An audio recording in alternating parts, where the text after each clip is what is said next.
ദൈവത്തിന്റെ അതിപരിശുദ്ധ നാമം വാഴ്ത്തപ്പെടുമാറാകട്ടെ. അടുത്തുമകലെയുമായിരുന്ന് ഞങ്ങളുടെ ശബ്ദം ശ്രവിച്ചുകൊണ്ടിരിക്കുന്ന എല്ലാ മാന്യ ശ്രോതാക്കൾക്കും വേഗം വരുന്നവനായ യേശുക്രിസ്തുവിന്റെ നിസ്തുല്യമായ നാമത്തിൽ ഞങ്ങളുടെ സ്നേഹവന്ദനത്തെ അറിയിച്ചുകൊള്ളുന്നു. നമ്മുടെ ഈ വർഷത്തെ മീറ്റിംഗിന്റെ അവസാന രാത്രി മീറ്റിംഗിലേക്ക് നാം കടന്നു വന്നിരിക്കുകയാണ്. കഴിഞ്ഞ 2 രാത്രിയിലും ദൈവത്തിന്റെ ആത്മാവ് നമ്മോട് സംസാരിച്ചുകൊണ്ടേയിരുന്നു. ഇന്ന് രാത്രിയിലും കർത്തൃസന്നിധിയിൽ ആഗതരായിരിക്കുന്ന എല്ലാ സഹോദരീ സഹോദരങ്ങളും പ്രാർത്ഥനയോടുകൂടെ ദൈവസന്നിധിയിലായിരിക്കണമേ എന്ന് അപേക്ഷിക്കുകയാണ്. വീണ്ടെടുക്കപ്പെട്ട വിശുദ്ധന്മാരുടെ പ്രത്യാശയും സ്വർഗം ഭൂമിയിലേക്ക് നൽകിയ പരിശുദ്ധാത്മാവിന്റെ സാന്നിധ്യവും ചേരുമ്പോഴാണ് നമുക്ക് ദൈവത്തെ പാടി സ്തുതിപ്പാനും നിത്യതയെ ഓർത്ത് അല്ലെങ്കിൽ നിത്യതയിൽ നമ്മുടെ അവകാശത്തെ ഓർത്ത് നമ്മുടെ ഹൃദയം ആനന്ദത്താൽ നിറയപ്പെടുകയും ചെയ്യുന്നത്. കർത്തൃസന്നിധിയിൽ കടന്നു വന്ന സമയം തുടങ്ങി ദൈവത്തെ പാടി സ്തുതിപ്പാനും നമ്മുടെ പ്രത്യാശയെ പുതുക്കുവാനും സ്വർഗം നമുക്ക് നല്ല ഒരു അവസരം നൽകിയതോർത്ത് നന്ദി നിറഞ്ഞ ഹൃദയത്തോട് ദൈവത്തെ സ്തുതിക്കുന്നു. കഴിഞ്ഞ 2 രാത്രികളിലായി നാം തിരുവെഴുത്തിൽ കൂടെ വിശുദ്ധ ബൈബിളിൽ ഉൾക്കൊള്ളിച്ചിരിക്കുന്ന ചില പ്രവചന സത്യങ്ങളെ കുറിച്ച് നാം ചിന്തിക്കുകയുണ്ടായല്ലോ. ഏതാണ്ട് AD 90-96 കാലയളവില് റോമൻ കൈസറായിരുന്ന ഡൊമീഷ്യനാൽ പത്മോസ് ദ്വീപിലേക്ക് നാടുകടത്തപ്പെട്ട യോഹന്നാൻ അപ്പോസ്തലനിൽ കൂടെ പുതിയ നിയമ സഭയ്ക്ക് ലഭിച്ച ഏക പ്രവചന പുസ്തകമായ വെളിപ്പാട് പുസ്തകത്തിൽ ഉൾക്കൊള്ളിച്ചിരിക്കുന്ന ദൈവിക പ്രവചനങ്ങളുടെ ചില ഭാഗങ്ങളായിരുന്നു കഴിഞ്ഞ 2 രാത്രിയിലും നാം ചിന്തിച്ചുകൊണ്ടേയിരുന്നത്. പ്രാരംഭ രാത്രിയിൽ നാം ചിന്തിച്ചത് നമ്മുടെ കർത്താവായ യേശുവിന്റെ മടങ്ങിവരവ് എന്നുള്ളതിനെ കുറിച്ചാണ്. ഞാൻ പോയി എന്റെ പിതാവിന്റെ ഭവനത്തില് നിങ്ങൾക്കായി ഒരു വാസസ്ഥലം ഒരുക്കിയ ശേഷം വീണ്ടും നിങ്ങളെ എന്റെ അടുക്കൽ ചേർക്കുവാൻ മടങ്ങി വരും എന്നുള്ള നമ്മുടെ അരുമനാഥന്റെ മാറ്റപ്പെടാത്ത വചനത്തെ നാം ചിന്തിച്ചു. ലോകത്തിന്റെ സംഭവങ്ങളെല്ലാം നമ്മുടെ മശിഹായുടെ മടങ്ങിവരവിനെ വിളിച്ചറിയിക്കുന്നു എന്നും ആകയാൽ ഇതൊക്കെയും കാണുമ്പോൾ തലകൾ ഉയർത്തി നമ്മുടെ വീണ്ടെടുപ്പിന്റെ നാൾ അടുത്തു എന്നറിഞ്ഞ് വളരെ ജാഗ്രതയോടെ ജീവിപ്പാനും ദൈവത്തിന്റെ ആത്മാവ് നമുക്ക് മുന്നറിയിപ്പ് നൽകി. കഴിഞ്ഞ രാത്രിയിൽ നാം ചിന്തിച്ചുകൊണ്ടിരുന്നത് ദാവീദിന്റെ സിംഹാസനത്തിൽ ഇരുപ്പാൻ ഭൂമിയിലേക്ക് വരുന്ന നമ്മുടെ മശിഹായുടെ ആ രാജ്യത്വത്തെ കുറിച്ചായിരുന്നു നാം ചിന്തിച്ചുകൊണ്ടേയിരുന്നത്. തകർന്നുടഞ്ഞ സാമ്രാജ്യങ്ങൾ വീണ്ടും പുനർസ്ഥാപിക്കപ്പെടുമെന്നും ഭൂമിയെ അടക്കി വാഴുവാൻ സ്വേച്ഛാധിപതിയായ ഒരു എതിർ ക്രിസ്തു എഴുന്നേറ്റ് വരുമെന്നും അതിലുപരിയായി മനുഷ്യനെ ഏകീകരിക്കേണ്ടതിന് ശാസ്ത്രം അവന്റെ കൈമേലോ നെറ്റിമേലോ മുദ്ര കുത്തേണ്ടതിന് ശാസ്ത്രീയ പുരോഗതി എന്ന് ലോകം വിശേഷിപ്പിച്ചിരിക്കുന്ന മൈക്രോ ചിപ്പിനെ കുറിച്ചും കഴിഞ്ഞ രാത്രിയിൽ നാം ചിന്തിച്ചുകൊണ്ടിരുന്നു. മുൻപ് നമ്മുടെ പക്കൽ ലഭിച്ചിരുന്ന പ്രചരണ മാധ്യമത്തിൽ കൂടെ നമ്മുടെ പ്രധാനപ്പെട്ട ചിന്താവിഷയങ്ങളെ ആ നോട്ടീസിൽ ക്രമീകരിച്ചിരുന്നല്ലോ. ഭാവിയിൽ ലോകത്തിൽ എന്തു സംഭവിക്കും എന്നുള്ളതാണ് നമ്മുടെ ചിന്താവിഷയം. വളരെ ആഴമേറിയ ഈ വിഷയം ചുരുങ്ങിയ ദിവസം കൊണ്ട് അല്ലെങ്കിൽ ഈ ചുരുങ്ങിയ സമയം കൊണ്ട് നമുക്ക് ആർക്കും ചിന്തിച്ചു തീർപ്പാൻ സാധ്യമല്ല. ആകയാൽ തിരുവെഴുത്തിൽ ഉൾക്കൊള്ളിച്ചിരിക്കുന്ന പ്രവചനങ്ങളിൽ ചില ഭാഗങ്ങൾ മാത്രമാണ് നാം ചിന്തിച്ചത്. ദൈവത്തിന്റെ ആത്മാവിന്റെ സഹായത്താൽ ഇന്ന് രാത്രിയിൽ വീണ്ടും കഴിഞ്ഞ രാത്രിയിൽ നാം ചിന്തിച്ചു നിർത്തിയ ഭാഗം തുടങ്ങി വീണ്ടും നമുക്ക് ആ ചിന്താഭാഗത്തേക്ക് ശ്രദ്ധയെ കൊണ്ടുവരാം. വെളിപ്പാട് പുസ്തകം 4-ാം അധ്യായത്തിന്റെ 1-ാം വാക്യം വായിച്ചാൽ, വെളിപ്പാട് പുസ്തകം 4-ാം അധ്യായം 1-ാം വാക്യം. അനന്തരം സ്വർഗത്തിൽ ഒരു വാതിൽ തുറന്നിരിക്കുന്നത് ഞാൻ കണ്ടു. കാഹളനാദം പോലെ എന്നോട് സംസാരിച്ചു കേട്ട ആദ്യത്തെ ശബ്ദം എന്നോട്, ഇവിടെ കയറി വരിക, ഇവിടേക്ക് കയറി വരിക, മേലാൽ സംഭവിപ്പാനുള്ളത് ഞാൻ നിനക്ക് കാണിച്ചു തരാം. മേലാൽ സംഭവിപ്പാനുള്ളത് ഞാൻ നിനക്ക് കാണിച്ചു തരാം. സംഭവബഹുലമായ ഒരു ലോകത്തിലാണ് ഇന്ന് ഞാനും നിങ്ങളും ജീവിക്കുന്നത്. എവിടേക്ക് നാം നോക്കിയാലും മനുഷ്യ മനസ്സിനെ ഞെട്ടിപ്പിക്കുന്ന ക്രൂരതയുടെ അണപൊട്ടി ഒഴുകിയാണ് നമ്മുടെ ദേശം പോലും. ദൈവത്തിന്റെ സ്വന്തം നാട് എന്ന് അഭിമാനിക്കുന്ന കേരളത്തിന്റെ ഗതി നോക്കിയാൽ ഏറ്റവും ദാരുണമായ കൊലപാതകങ്ങളുടെ പിന്നിൽ കേരളക്കരയാകെ ഞെട്ടിവറയ്ക്കുന്ന ഒരു അനുഭവത്തിലാണ് ഇന്ന് നാം മുൻപോട്ട് പോയിക്കൊണ്ടിരിക്കുന്നത്. ലോകത്തിൽ എവിടെ നോക്കിയാലും, ലോകത്തിലേക്ക് ഏതൊരു രാജ്യത്തിലേക്ക് നമ്മുടെ ശ്രദ്ധയെ നോക്കിയാലും എവിടെയും പ്രതിസന്ധികളും ദുഃഖങ്ങളും മാത്രമാണ്. വർഗീയ കലാപങ്ങൾ, രാഷ്ട്രീയ കലാപങ്ങൾ, പകർന്നു പിടിക്കുന്ന പ്രകൃതിക്ഷോഭങ്ങൾ, എല്ലാറ്റിലുപരി യുദ്ധക്കൊതിയന്മാരായ ഭരണകർത്താക്കന്മാർ, കൂണുപോലെ കുരുത്തുവരുന്ന ഭീകര സംഘടനകൾ, ഒരു മനുഷ്യന്റെ പ്രാണന് ഒരു ചെറിയ ഉറുമ്പിന്റെ വില പോലും കൽപ്പിക്കാത്തവണ്ണം നിഷ്ഠൂരതയുടെ ഒരാധിപത്യം ഭൂമിയെ ഇന്ന് ഭരിച്ചുകൊണ്ടിരിക്കുകയാണ്. ഇതെല്ലാം ലോകത്തിൽ സംഭവിക്കുമ്പോൾ ഭാവിയിൽ ലോകത്തിൽ എന്ത് സംഭവിക്കും? ഈ ചോദ്യത്തിന് എല്ലാ കാലത്തും വലിയ പ്രാധാന്യമുണ്ട്. വലിയവന്റെയും ചെറിയവന്റെയും ധനവാന്റെയും ദരിദ്രന്റെയും എല്ലാ മനസ്സിൽ രാപ്പകൽ അവനെ വേട്ടയാടുന്ന ഒരു ചോദ്യമാണ്, ഭാവിയിൽ ലോകത്തിൽ എന്തു സംഭവിക്കും? ലോകത്തിലേക്ക് നാം കണ്ണോടിച്ചാല് മനുഷ്യൻ ഇന്ന് പുരോഗതിയുടെ ഏറ്റവും മൂർച്ഛിതാവസ്ഥയിൽ എത്തിയിരിക്കുക. ദീർഘകാലത്തെ കഠിനാധ്വാനത്താൽ മനുഷ്യൻ നേടിയെടുത്ത അറിവും അതിന്റെ പ്രായോഗിക വശങ്ങളിൽ കൂടെ മനുഷ്യനുണ്ടായ പുരോഗതിയും മനുഷ്യനെ ഉന്നതനാക്കി എന്നുള്ളത് വളരെ സത്യം തന്നെയാണ്. ഒരു ഭാഗത്ത് മനുഷ്യൻ അറിവിന്റെ പടികൾ ചവിട്ടിക്കയറി വളരെ ഉയരത്തിലേക്ക് എത്തുമ്പോൾ, മറുഭാഗത്ത് മനുഷ്യൻ ആത്മീകമായും ധാർമ്മികമായും ഏറ്റവും അധപ്പതിച്ചിട്ട് വളരെ ആഴത്തിൽ താണ് പാപത്തിന്റെയും അന്ധകാരത്തിന്റെയും ഇടനാഴികയിൽ തപ്പിത്തടയുന്ന ഒരു ശപിക്കപ്പെട്ട തലമുറയായിട്ടാണ് ലോകം പോയിക്കൊണ്ടേയിരിക്കുന്നത്. മാത്രമല്ല, മനുഷ്യന്റെ പല കണ്ടെത്തുകൾ, മനുഷ്യന്റെ പല അറിവുകൾ, അവൻ ലോകത്തിൽ കണ്ടെത്തി എന്ന് അഭിമാനിക്കുന്ന പല കാര്യങ്ങളും മനുഷ്യൻ വരുന്ന തലമുറയ്ക്ക് ശവക്കുഴി വെട്ടിക്കൊടുക്കുകയാണെന്നുള്ള നഗ്നസത്യം ലോകം പാടെ മറന്നിരിക്കുകയാണ്. ഭാവിയിൽ ഈ ലോകത്തിന് എന്തു സംഭവിക്കും? ഈ ചോദ്യം എല്ലാ കാലഘട്ടത്തിലും മനുഷ്യന്റെ മേൽ ആധിപത്യം പിടിച്ചുവെങ്കിലും ഈ അന്ത്യനാളുകളില് ഇതിന് വലിയ പ്രാധാന്യമുണ്ട്. ലോകം ഒരു തീകുണ്ടത്തിൽ പുകയുകയാണ്.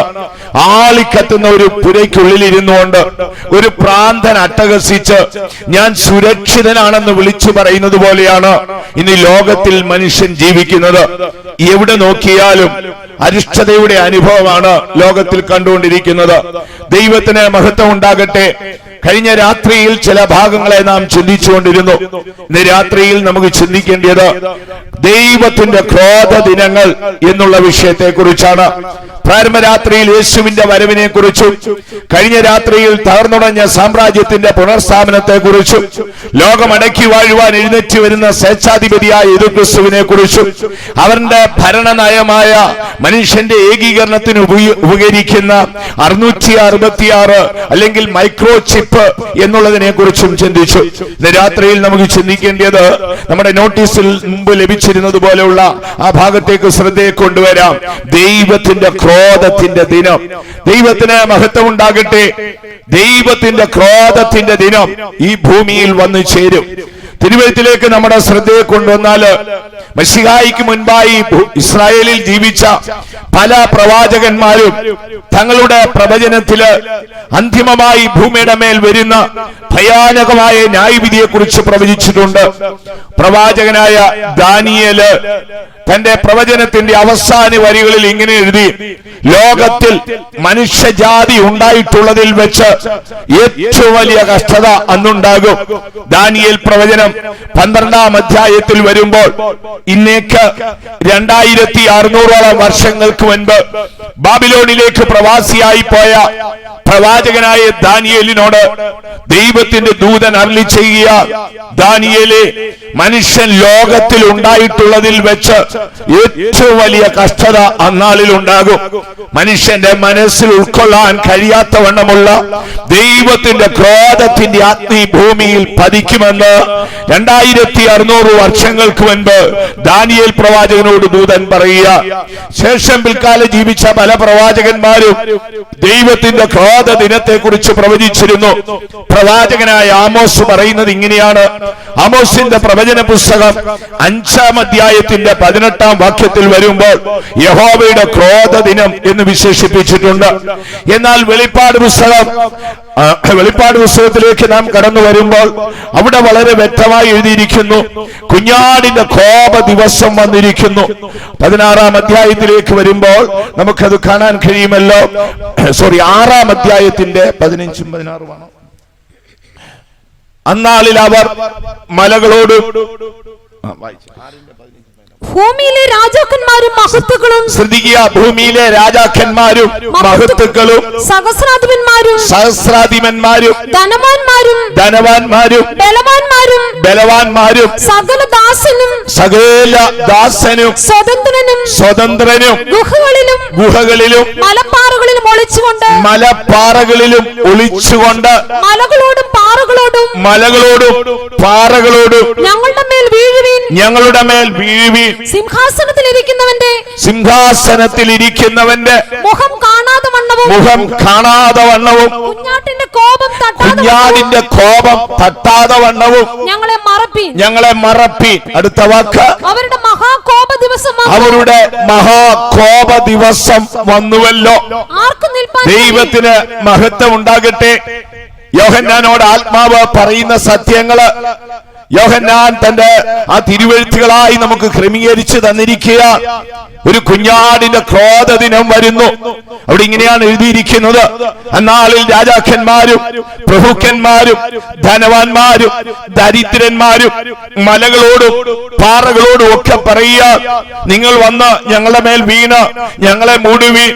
കുഞ്ഞാടിന്റെ കോപ ദിവസം വന്നു, ആരത് സഹിച്ചു നിൽക്കും? ഇന്ന് രാത്രിയിൽ നമുക്ക് ചിന്തിക്കേണ്ടത് കുഞ്ഞാടിന്റെ കോപത്തിന്റെ ദിവസം.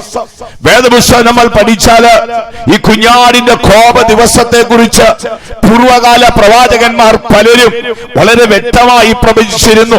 അതാണ് നാം മുമ്പേ കണ്ടത്. ദാനിയേൽ പറയുകയാണ്, മനുഷ്യൻ ഭൂമിയിൽ ഉണ്ടായിട്ടുള്ളതിൽ വെച്ച് ഏറ്റവും വലിയ കഷ്ടതയുണ്ടാകും. ദൈവത്തിന് മഹത്വം ഉണ്ടാകട്ടെ. മനുഷ്യൻ ഭൂമിയിൽ വാസം തുടങ്ങിയ കാലഘട്ടം തുടങ്ങി ആ ദുരിതത്തിന്റെ നാളുവരെയുള്ള കാലഘട്ടം പഠിച്ചാൽ ഒരു കാലത്തും ഉണ്ടായിട്ടില്ലാത്തവണ്ണം വലിയ കഷ്ടതയുടെ നാളുകളായിരിക്കുമത്. വീണ്ടും പ്രവാചകനായ ആമോസിന്റെ പുസ്തകത്തിൽ വരുമ്പോൾ അദ്ദേഹത്തിന്റെ വാക്കുകൾ നമുക്ക് നോക്കാം. 5-ാം അധ്യായത്തിന്റെ 18-ാം വാക്യം വായിച്ചാൽ, യഹോവയുടെ ദിവസത്തിനായി വാഞ്ചിക്കുന്ന നിങ്ങൾക്ക് അയ്യോ കഷ്ടം. യഹോവയുടെ ദിവസം കൊണ്ട് നിങ്ങൾക്ക് എന്തു ഗുണം? അത് വെളിച്ചമല്ല, അത് ഇരുട്ടത്രേ. പ്രവാചകനായ ആമോസ് ഏറിയ വർഷങ്ങൾക്ക് മുൻപ് പറയുക, യഹോവയുടെ ക്രോധ ദിനം അത് വെളിച്ചമല്ല, അത് ഇരുട്ടത്രേ. വെളിപ്പാട് പുസ്തകത്തിൽ നാം വായിച്ചു കേട്ടു, മലകളോടും പാറകളോടും കുന്നുകളോടും അവർ പറയുക, നിങ്ങൾ വന്ന് ഞങ്ങളെ മൂടണം. കാരണം കുഞ്ഞാടിന്റെ മുൻപിൽ നിൽക്കുവാൻ, അവന്റെ ക്രോധ ദിവസത്തെ സഹിക്കുവാൻ ആർക്കും കഴിയത്തില്ല. അത്ര വലിയ ഒരു ക്രോധത്തിന്റെ ദിനം ഈ ഭൂമിയുടെ മേൽ വരും. വീണ്ടും നാം തിരുവഴുത്തിലേക്ക് കടന്നു വരുമ്പോൾ പ്രവാചകനായ മലാഖി ഏതാണ്ട് ഇന്നേക്ക് 2400 വർഷങ്ങൾക്ക് മുൻപ് ദൈവത്തിന്റെ ക്രോധ ദിനത്തെ കണ്ടിട്ട് അദ്ദേഹം ഇങ്ങനെയാണ് പ്രവചിച്ചിരിക്കുന്നത്, ചൂള പോലെ കത്തുന്ന ഒരു ദിവസം വരും. അന്ന് അഹങ്കാരികളും സകല ദുഷ്പ്രവർത്തിക്കാരും താളടിയായി തീരും. വേരും കൊമ്പും ശേഷിപ്പിക്കാതെ ദൈവത്തിന്റെ ന്യായവിധിയുടെ മുൻപിൽ ലോകം ചുട്ടായി എരിക്കപ്പെടും. ദൈവത്തിന് മഹത്വം ഉണ്ടാകട്ടെ. മലാഖിയുടെ പ്രവചന പുസ്തകം 4-ാം അധ്യായത്തിന്റെ 5-ാം വാക്യത്തിൽ നമുക്കത് കാണാൻ കഴിയും. വീണ്ടും നാം തിരുവഴുത്തിലേക്ക് കടന്നു വരുമ്പോൾ പ്രവാചകനായ ഹബക്കുക്ക് പറയുന്നത്, യഹോവ മനുഷ്യന്റെ അകൃത്യ നിമിത്തം ഭൂമിയെ ചവിട്ടുമ്പോൾ ഭൂമി വിറച്ചു പൊട്ടും. വീണ്ടും നാം തിരുവഴുത്തിൽ വന്നാൽ സെഫന്യാവ് തന്റെ പ്രവചനത്തിൽ എഴുതിയിരിക്കുന്നത്, യഹോവയുടെ വലുതും ഭയങ്കരവുമായ ദിവസം, അന്ന് എവിടെയും ധീരന്മാർ അലറി വിളിക്കുന്നു, ആർക്കും നിലനിൽപ്പില്ല. ദൈവത്തിന്റെ ക്രോധത്തിന്റെ ദിനം ഭൂമിയുടെ മേൽ പതിക്കുമ്പോൾ രാജാക്കന്മാരും പ്രഭുക്കന്മാരും സമ്പന്നനും ദരിദ്രനും ഒരുപോലെ ഓടി ഒളിച്ച ദൈവക്രോധത്തിൽ നിന്ന് രക്ഷപ്പെടാൻ നോക്കിയ ഇല്ല സഹോദരങ്ങളെ, ആ ക്രോധ ദിനത്തിങ്കൽ ഓടി ഒളിക്കുവാൻ ഭൂമിയിൽ ഒരിടം ഉണ്ടായിരിക്കത്തില്ല. ശുദ്ധ തിരുവഴുത്തിലേക്ക് കടന്നു വരുമ്പോൾ ആ ക്രോധത്തിന്റെ ദിനത്തെ യോഹന്നാൻ ദർശിക്കുന്നത് 3 ഭാഗമായിട്ടാണ്. വെളിപ്പാട് പുസ്തകം 6-ാം അധ്യായത്തിൽ വരുമ്പോൾ യോഹന്നാൻ അവിടെ കാണുന്നത് 7 മുദ്രകൾ പൊട്ടിച്ചുകൊണ്ടുള്ള ദൈവത്തിന്റെ ക്രോധഭാഗമാണ്. വീണ്ടും നാം തിരുവഴുത്തിൽ കടന്നു വന്നാൽ വെളിപ്പാട് പുസ്തകം 8-ാം അധ്യായത്തിലേക്ക് വരുമ്പോൾ അവിടെ ദൈവത്തിന്റെ ക്രോധം 7 കാഹളമായി ഊതി ഭൂമിയുടെ മേൽ പതിക്കുകയാണ്. വീണ്ടും വെളിപ്പാട് പുസ്തകം 18-ാം അധ്യായത്തിൽ വരുമ്പോൾ അവിടെ ദൈവ നിയോഗിതരായ ദൂതന്മാർ ദൈവത്തിന്റെ ക്രോധ കലശം ഭൂമിയുടെ മേൽ ഒഴിച്ച് ദൈവക്രോധത്താൽ ഭൂമി വെന്തരികയാണ്. ദൈവത്തിന് മഹത്വം ഉണ്ടാകട്ടെ. ആ ദിനങ്ങൾ ഏറ്റവും ഭീകരതയേറിയ അനുഭവമാണ്. മലകളെ കുന്നുകളെ ഞങ്ങളെ മൂടുവീൻ, ഓടി ഒളിപ്പാൻ ഇടമില്ല. മാത്രമല്ല പ്രവാചകനായ യെസ്കേൽ പറഞ്ഞിരിക്കുന്നത് ദൈവത്തിന്റെ ക്രോധ ദിനത്തിങ്കൽ നിന്റെ പൊന്നിനോ നിന്റെ വെള്ളിക്കോ യാതൊരു വിധത്തിലും നിന്നെ സഹായിപ്പാൻ സാധ്യമല്ല. ദൈവത്തിന് മഹത്വം ഉണ്ടാകട്ടെ. പൊന്നിനോ വെള്ളിക്കോ സഹായിപ്പാൻ സാധ്യമല്ല. യെസ്കേൽ പ്രവാചകന്റെ പുസ്തകത്തിൽ വരുമ്പോൾ 7-ാം അധ്യായത്തിന്റെ 19-ാം വാക്യത്തില് പ്രവാചകൻ പറയുന്നത് ഇങ്ങനെയാണ്: ആ നാളിൽ പൊന്നിനോ വെള്ളിക്കോ ദൈവത്തിന്റെ ക്രോധ ദിനത്തിന് നിന്നെ രക്ഷിപ്പാൻ സാധ്യമല്ല. ഓടിയൊളിപ്പാൻ ഭൂമിയിൽ ഇടമില്ല. ദൈവത്തിന് മഹത്വം ഉണ്ടാകട്ടെ.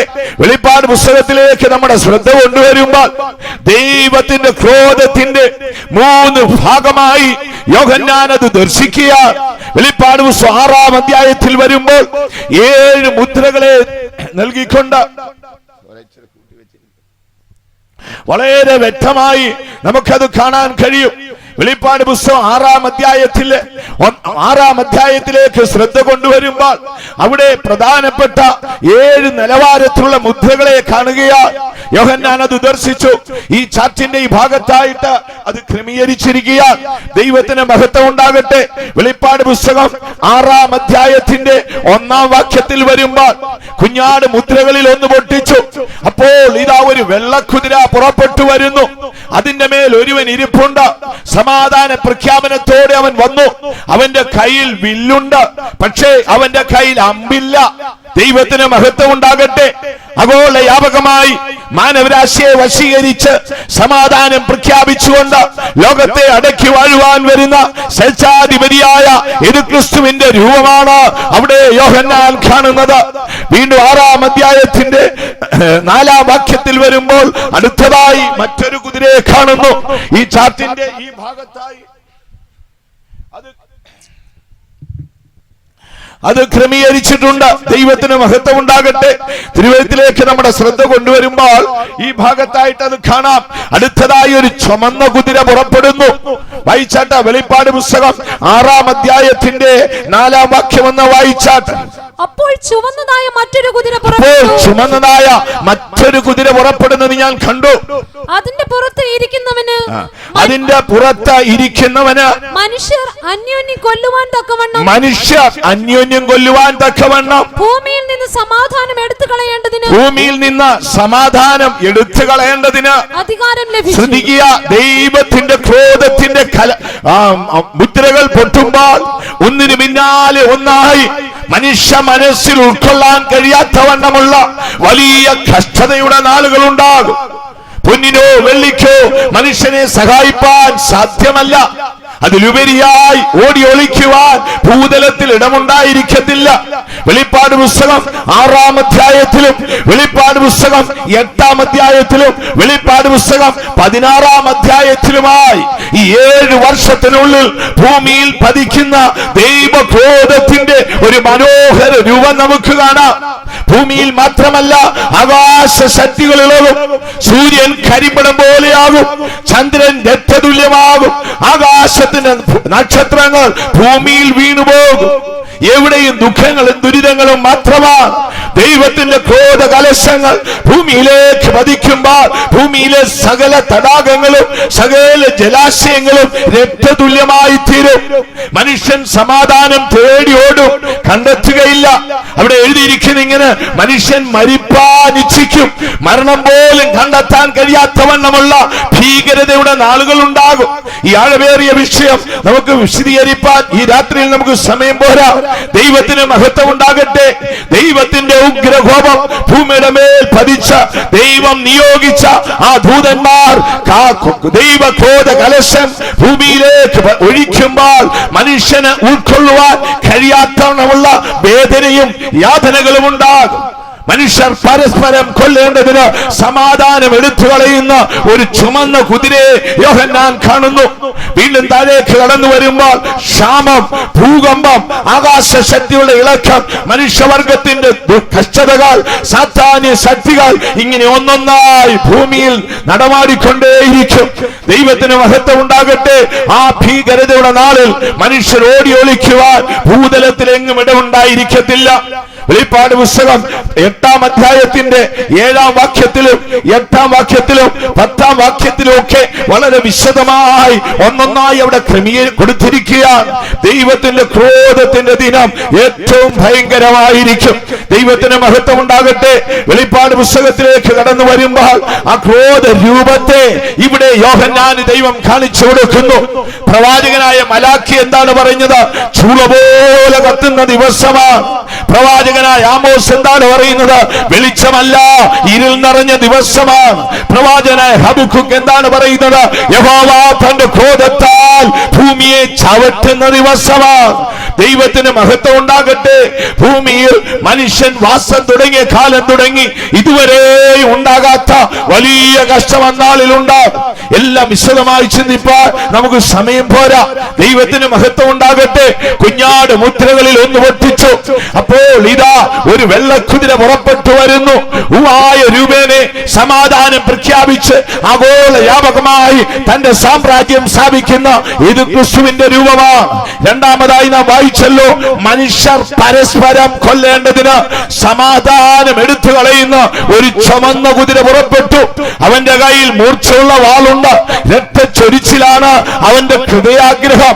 അന്ധകാര ശക്തി ഭൂമിയുടെ മേൽ വാഴുന്ന ഭാഗം വീണ്ടും വെളിപ്പാട് പുസ്തകം 6-ാം അധ്യായത്തിന്റെ 5-ാം വാക്യത്തിൽ വരുമ്പോൾ അടുത്തതായി മറ്റൊരു കുതിര പുറപ്പെട്ടു. വായിച്ചാൽ 3-ാം മുദ്ര പൊട്ടിച്ചപ്പോൾ വരിക എന്ന് 3-ാം ജീവി പറയുന്നത് ഞാൻ കേട്ടു.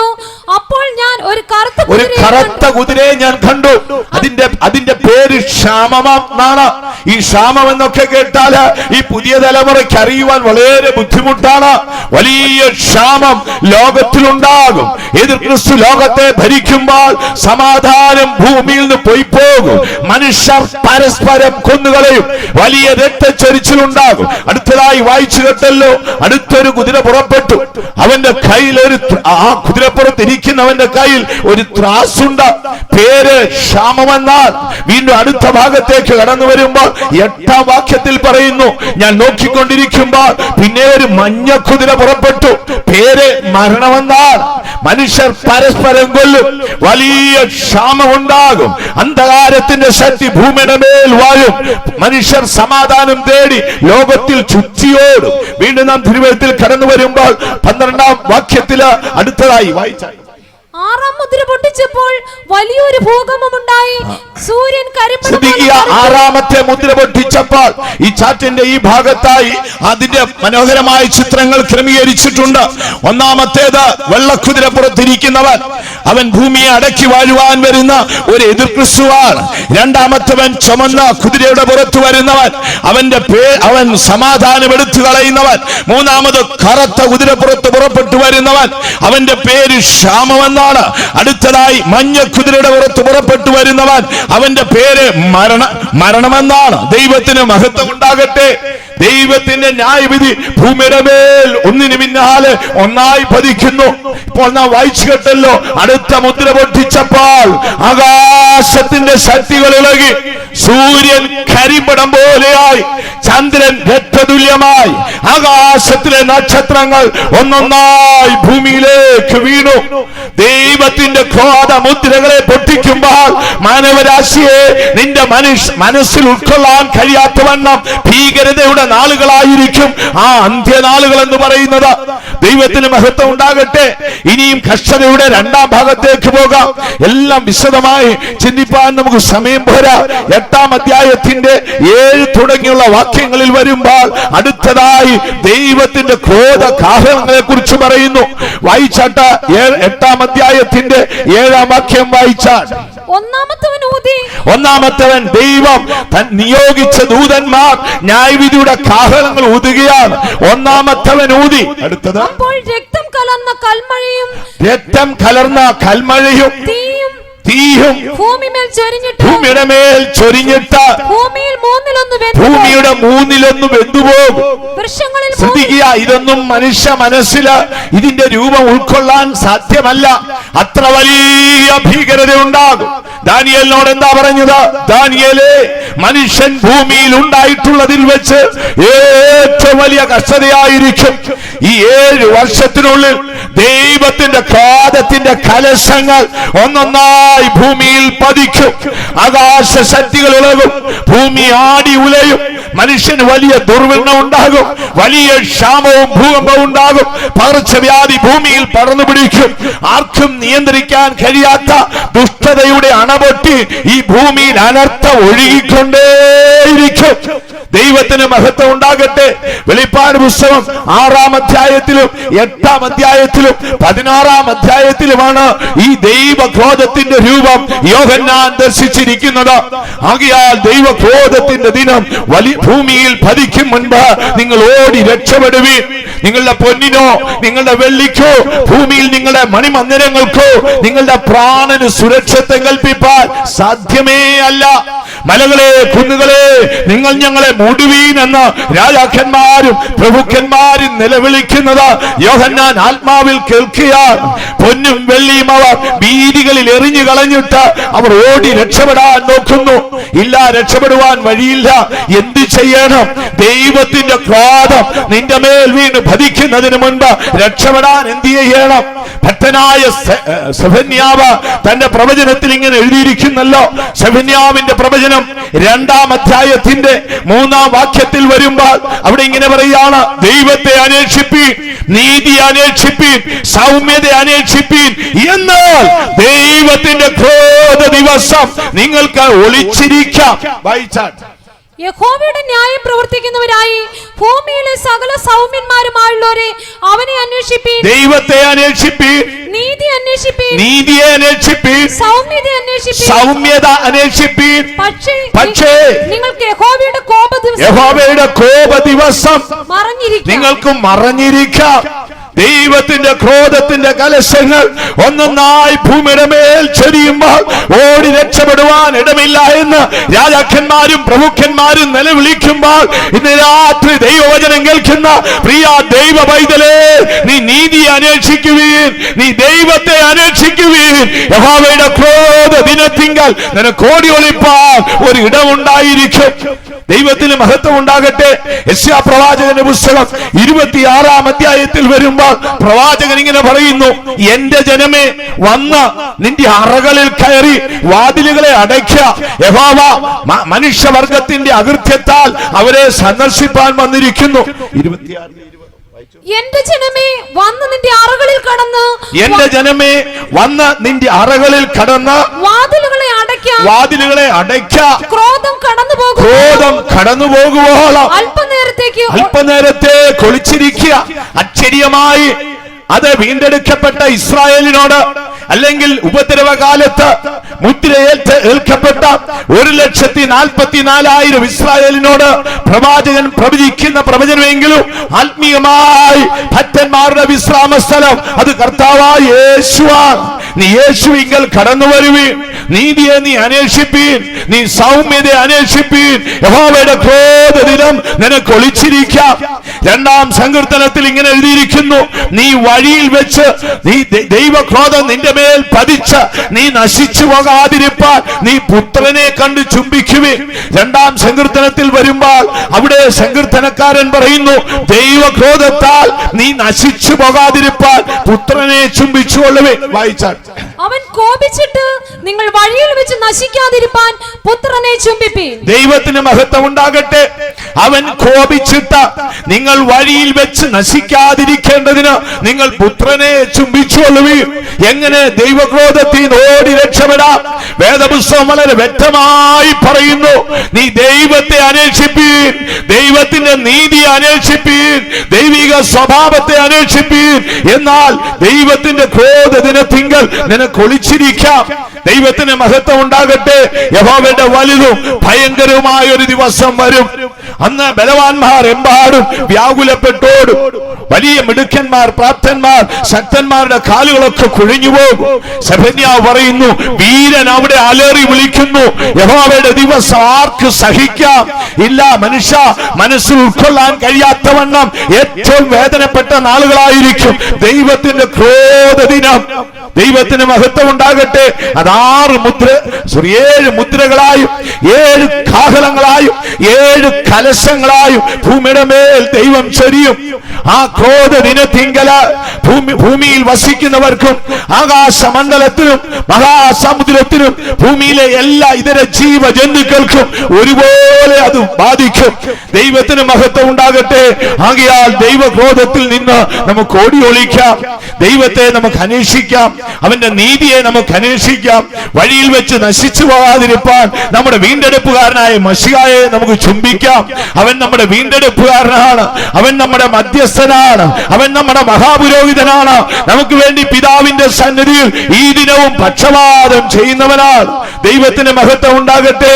ആകയാൽ അവനെ ചുംബിച്ച് ദൈവനീതിയെ നമുക്ക് നേടിയെടുക്കാം. വീണ്ടും നാം തിരുവെഴുത്തിലേക്ക് കടന്നു വരുമ്പോൾ നമ്മുടെ അടുത്ത ചിന്താഭാഗത്തേക്ക് നമുക്ക് പോകാം.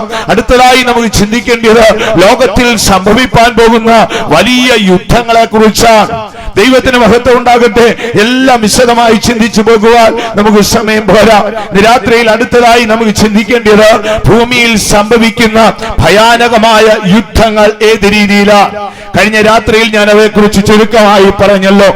വേദപുസ്തക അടിസ്ഥാനത്തിൽ നാം പഠിക്കുമ്പോൾ ബൈബിളിൽ 3 ഭാഗത്തായി ഇനിയും സംഭവിപ്പാൻ പോകുന്ന അതിശക്തമായ 3 യുദ്ധങ്ങളെ കുറിച്ച് പറഞ്ഞിട്ടുണ്ട്. ഞാൻ പ്രാരംഭത്തിലെ പറഞ്ഞല്ലോ, എല്ലാം വിശദമായി ചിന്തിച്ചു പോകുവാൻ നമ്മുടെ ഈ ചുരുങ്ങിയ സമയം പോരാ.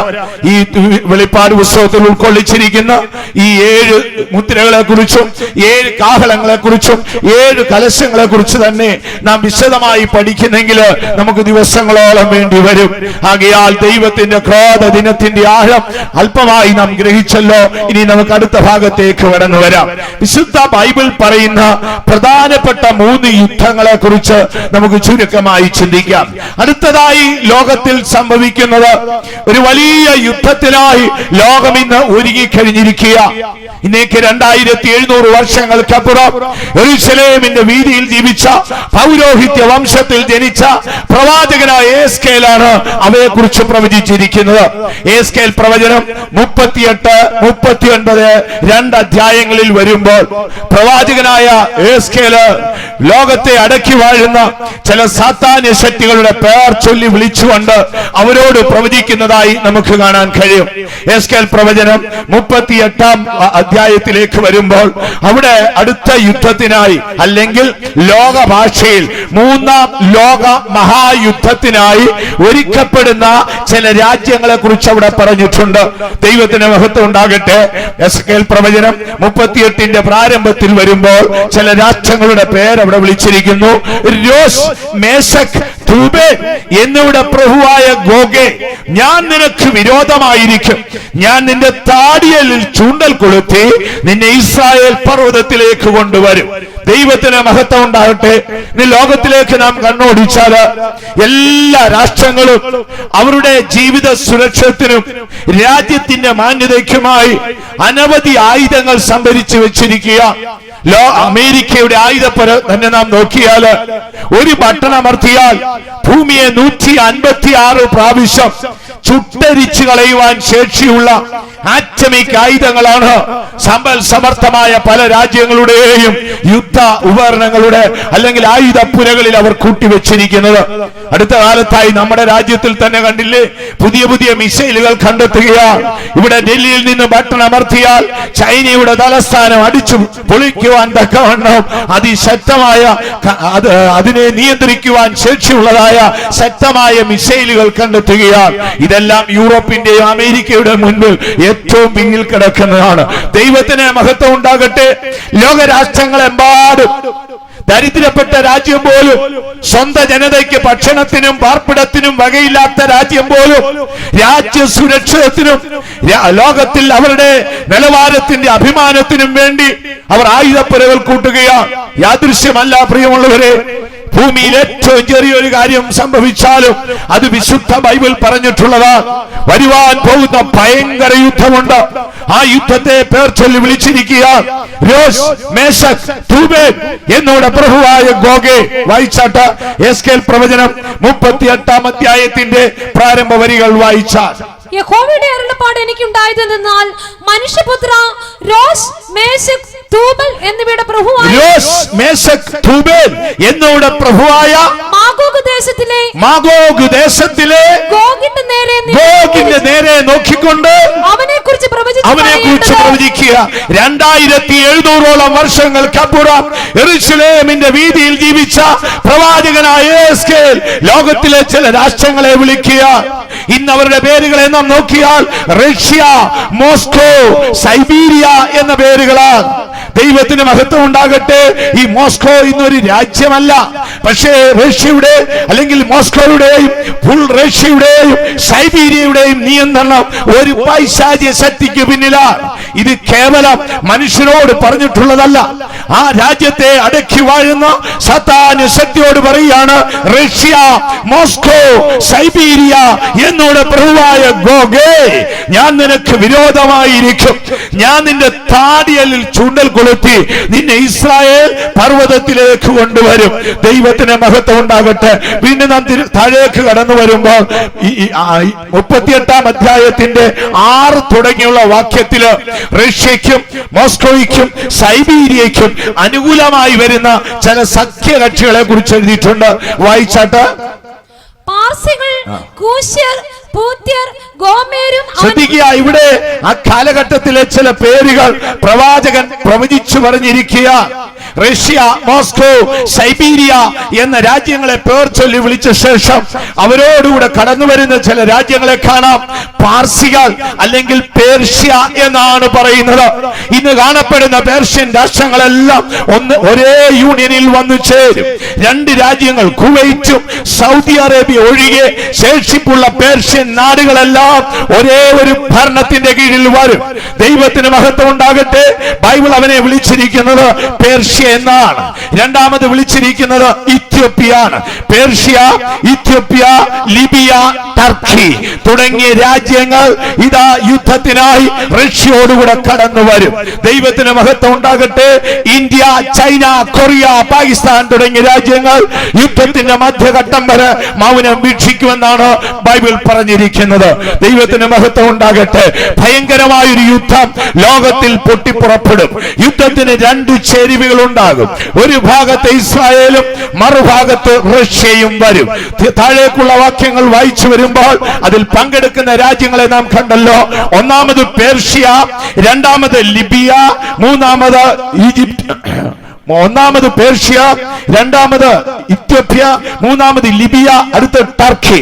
വീണ്ടും താഴേക്ക് കടന്നു വരുമ്പോൾ തോഗർമാഗ്രഹം എന്നൊരു വാക്കും ഇതിന് മൂലഭാഷയിൽ നാം നോക്കിയാൽ വെസ്റ്റ് ജർമ്മനിയാണ്. 1-ാം ലോകമഹായുദ്ധത്തിലും 2-ാം ലോകമഹായുദ്ധത്തിലും ബ്രിട്ടീഷുകാർ അവരുടെ മേൽ നേടിയ ജയത്തിന് പകരം വീട്ടേണ്ടതിന് അവർ അവസരം കാത്തിരിക്കും. 2 ചേരികളായി തിരിയും. പാശ്ചാത്യനും പൗരസ്ത്യനുമായി തിരിയും. എതിർഭാഗത്തേക്ക് ആര് വരും എന്ന് നമുക്ക് നോക്കാം. വീണ്ടും താഴേക്ക് കടന്നു വരുമ്പോൾ യുദ്ധം നടക്കുന്ന സ്ഥലത്തെ കുറിച്ച് പറഞ്ഞിട്ടുണ്ട്. 38-ാം അധ്യായത്തിന്റെ 6-ാം വാക്യം വായിച്ചാൽ പാർസികൾ, കൂശ്യർ 38-ന്റെ ഇസ്രായേൽ വർഷങ്ങളായി ശൂന്യമായി കിടന്ന ഇസ്രായേൽ പർവ്വതത്തിലേക്ക് ഏറിയ നാൾ കഴിഞ്ഞിട്ട് 8-ാം വാക്യം വായിച്ചോട്ട്. 38-ാം അധ്യായത്തിന്റെ 8-ാം വാക്യത്തില് യുദ്ധം നടക്കുന്ന സ്ഥലം എഴുതിയിട്ടുണ്ട്. വായിച്ചാട്ട്. ഏറിയ നാൾ കഴിഞ്ഞിട്ട് നീ സന്ദർശിക്കപ്പെടും. വാളിന് ഒഴിഞ്ഞു പോന്നതും പല ജാതികളിൽ നിന്ന് ശേഖരിക്കപ്പെട്ടതുമായ ഒരു രാജ്യത്തിലേക്ക് നീ വരും. അടുത്തത് നിരന്തരം ശൂന്യമായി കിടന്ന ഇസ്രായേൽ പർവ്വതങ്ങളിൽ തന്നെ ദൈവത്തിന് മഹത്വം ഉണ്ടാകട്ടെ. പ്രവാചകൻ വളരെ വ്യക്തമായി പറയുന്നു, വർഷങ്ങളായി ശൂന്യമായി കിടന്നതും ലോകത്തിന്റെ നാനാഭാഗങ്ങളിൽ നിന്ന് വന്നു ചേർന്നിട്ടുള്ളതുമായ ഇസ്രായേൽ പർവ്വതത്തിൽ വെച്ച് ആഗോളവ്യാപകമായി മനുഷ്യരാശിയെ സന്ദർശിക്കുന്ന അല്ലെങ്കിൽ മനുഷ്യരാശിക്ക് ബന്ധപ്പെടേണ്ടി വരുന്ന ഒരു വലിയ യുദ്ധം ഉണ്ടാകും. ലോകഭാഷയിൽ അതിന് 3-ാം ലോകമഹായുദ്ധം എന്ന് നമുക്ക് പറയാം. ദൈവത്തിന് മഹത്വം ഉണ്ടാകട്ടെ. അതിൽ പങ്കെടുക്കുന്ന രാജ്യങ്ങളെ കുറിച്ച് വായിച്ചല്ലോ. ഒന്നാമത് റഷ്യ, മോസ്കോ, സൈബീരിയ. അവരുടെ സഖ്യകക്ഷികളായി പേർഷ്യ, ഇത്യോപ്യ, ലിബിയ, ടർക്കി. എന്നാൽ യുദ്ധത്തിന്റെ മധ്യഘട്ടത്തില് പാശ്ചാത്യ സഭാഗത്തിൽ നിന്ന് കടന്നു വരുന്ന വ്യക്തികളെ നോക്കിയ ശേഷം ബ്രിട്ടൻ ഏത് സൈഡിൽ വരുന്നോ അതിനെതിരെ ദിശയിലേക്ക് വെസ്റ്റ് ജർമ്മനി വന്നു ചേരും. യുദ്ധം നടക്കുന്ന സ്ഥലം നിരന്തരം ശൂന്യമായി കിടന്ന ഇസ്രായേൽ പർവ്വതത്തിൽ വെച്ചായിരിക്കും. വീണ്ടും നാം തിരുവചനത്തിലേക്ക് കടന്നു വരുമ്പോൾ അതിന്റെ കാരണം എഴുതിയിട്ടുണ്ട്. എസ്കേൽ പ്രവചനം 38-ാം അധ്യായത്തിന്റെ 10 തുടങ്ങിയുള്ള വാക്യങ്ങളിൽ വരുമ്പോൾ യുദ്ധ കാരണം അവിടെ എഴുതുകയാണ്. വായിച്ചാട്ട്. യഹോവയായ കർത്താവ് ഇപ്രകാരം അരുളി ചെയ്യുന്നു, അന്നാളിൽ നിന്റെ ഹൃദയത്തിൽ ചില ആലോചനകൾ തോന്നും. നീ ഒരു റഷ്യയോട് പ്രവാചകൻ പറയുകയാണ്, യുദ്ധ കാരണം അന്നാളിൽ നിന്റെ ഹൃദയത്തിൽ ചില കാര്യങ്ങൾ നീ നിരൂപിക്കും. അടുത്തത്, നീ ഒരു ദുരുപായം നിരൂപിക്കും. മതിലില്ലാത്ത ഗ്രാമങ്ങളുള്ള ദേശത്ത് ഞാൻ ചെല്ലും. കൊള്ളയിടേണ്ടതിനും കവർച്ച ചെയ്യേണ്ടതിനും ശൂന്യമായി കിടന്നിട്ട് വീണ്ടും നിവാസികളുള്ള സ്ഥലങ്ങൾക്ക് നേരെയും ജാതികളുടെ ഇടയിൽ നിന്ന് ശേഖരിക്കപ്പെട്ട് കന്നുകാലികളെയും ധനത്തെയും സമ്പാദിച്ചും ഭൂമിയുടെ മധ്യേ വസിച്ചും പോരുന്ന ഒരു ജനത്തിന് നേരെ ഓർത്തുകൊള്ളണമേ. പ്രാരംഭ രാത്രിയിൽ ഞാൻ പറഞ്ഞല്ലോ, വാഴ്ത്തപ്പെട്ട മശിഹായുടെ വിസ്താര വേളയിൽ പീലാത്തോസ് എഴുന്നേറ്റ് പറഞ്ഞു, ഈ രക്തത്തിൽ എനിക്ക് പങ്കില്ല. അവൻ കൈ കഴുകി ഒഴിയുമ്പോൾ ഇസ്രായേൽ നിലവിളിച്ചു പറഞ്ഞു, അവന്റെ രക്തം ഞങ്ങളുടെ മേലും ഞങ്ങളുടെ സന്തതിയുടെ മേലും വരട്ടെ. ദൈവത്തിന്റെ ന്യായവിധി അവന്റെ മേൽ വന്നു. അവൻ ഭൂമിയിൽ ചെതറിപ്പോൾ മനുഷ്യന്റെ കാലുകുത്തിയ സർവ്വദേശങ്ങളിലും യഹൂദൻ ചിതറി തെരുവുനായെപ്പോലെ അലഞ്ഞു. എന്നാൽ പിൽക്കാലത്ത് അവൻ സ്വദേശത്തേക്ക് മടങ്ങി വന്നു. 1948 അവൻ ഒരു രാഷ്ട്രമായി പ്രഖ്യാപിച്ചു. അവൻ ജാതികളുടെ മധ്യേ വസിക്കുന്നു. ലോകത്തിന്റെ നാനാഭാഗത്ത് നിന്ന് സമ്പൽ സമൃദ്ധിയുമായി അവനവന്റെ രാജ്യത്ത് വന്നു. എന്താ നാം വായിച്ചു കേട്ടത്? റഷ്യയെ, മോസ്കോയെ, സൈബീരിയയെ നീ ഒരുങ്ങിക്കൊള്ളുക. എന്തിനാ? ഭയങ്കരമായൊരു യുദ്ധത്തിന്. ഞാൻ നിന്റെ താടിയലിൽ ചൂണ്ടൽ കൊളുത്തു, നിന്നെ ഇസ്രായേൽ പർവ്വതത്തിൽ കൊണ്ടുവരും. വർഷങ്ങളായി ശൂന്യമായി കിടന്നതും പല ജാതികളിൽ നിന്ന് വന്നു ചേർന്നിരിക്കുന്നതുമായ ഇസ്രായേൽ പർവ്വതത്തിൽ തന്നെ. കാരണം അന്നാളിൽ നിന്റെ ഹൃദയത്തിൽ ചില ദുരുപായം നീ നിരൂപിക്കും. റഷ്യ സാമ്പത്തികമായി തകർന്നുടയും. ഇപ്പോൾ തന്നെ റഷ്യ സാമ്പത്തികമായി ഏറ്റവും തകർന്നിരിക്കുക.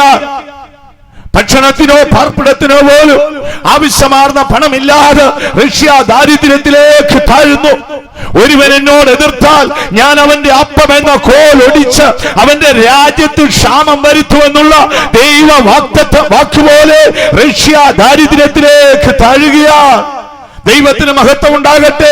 ഇനി അധികം വൈകും മുൻപ് അവന്റെ ഹൃദയത്തിൽ ഒരു ദുരുപായം നിരൂപിക്കും. എന്താ?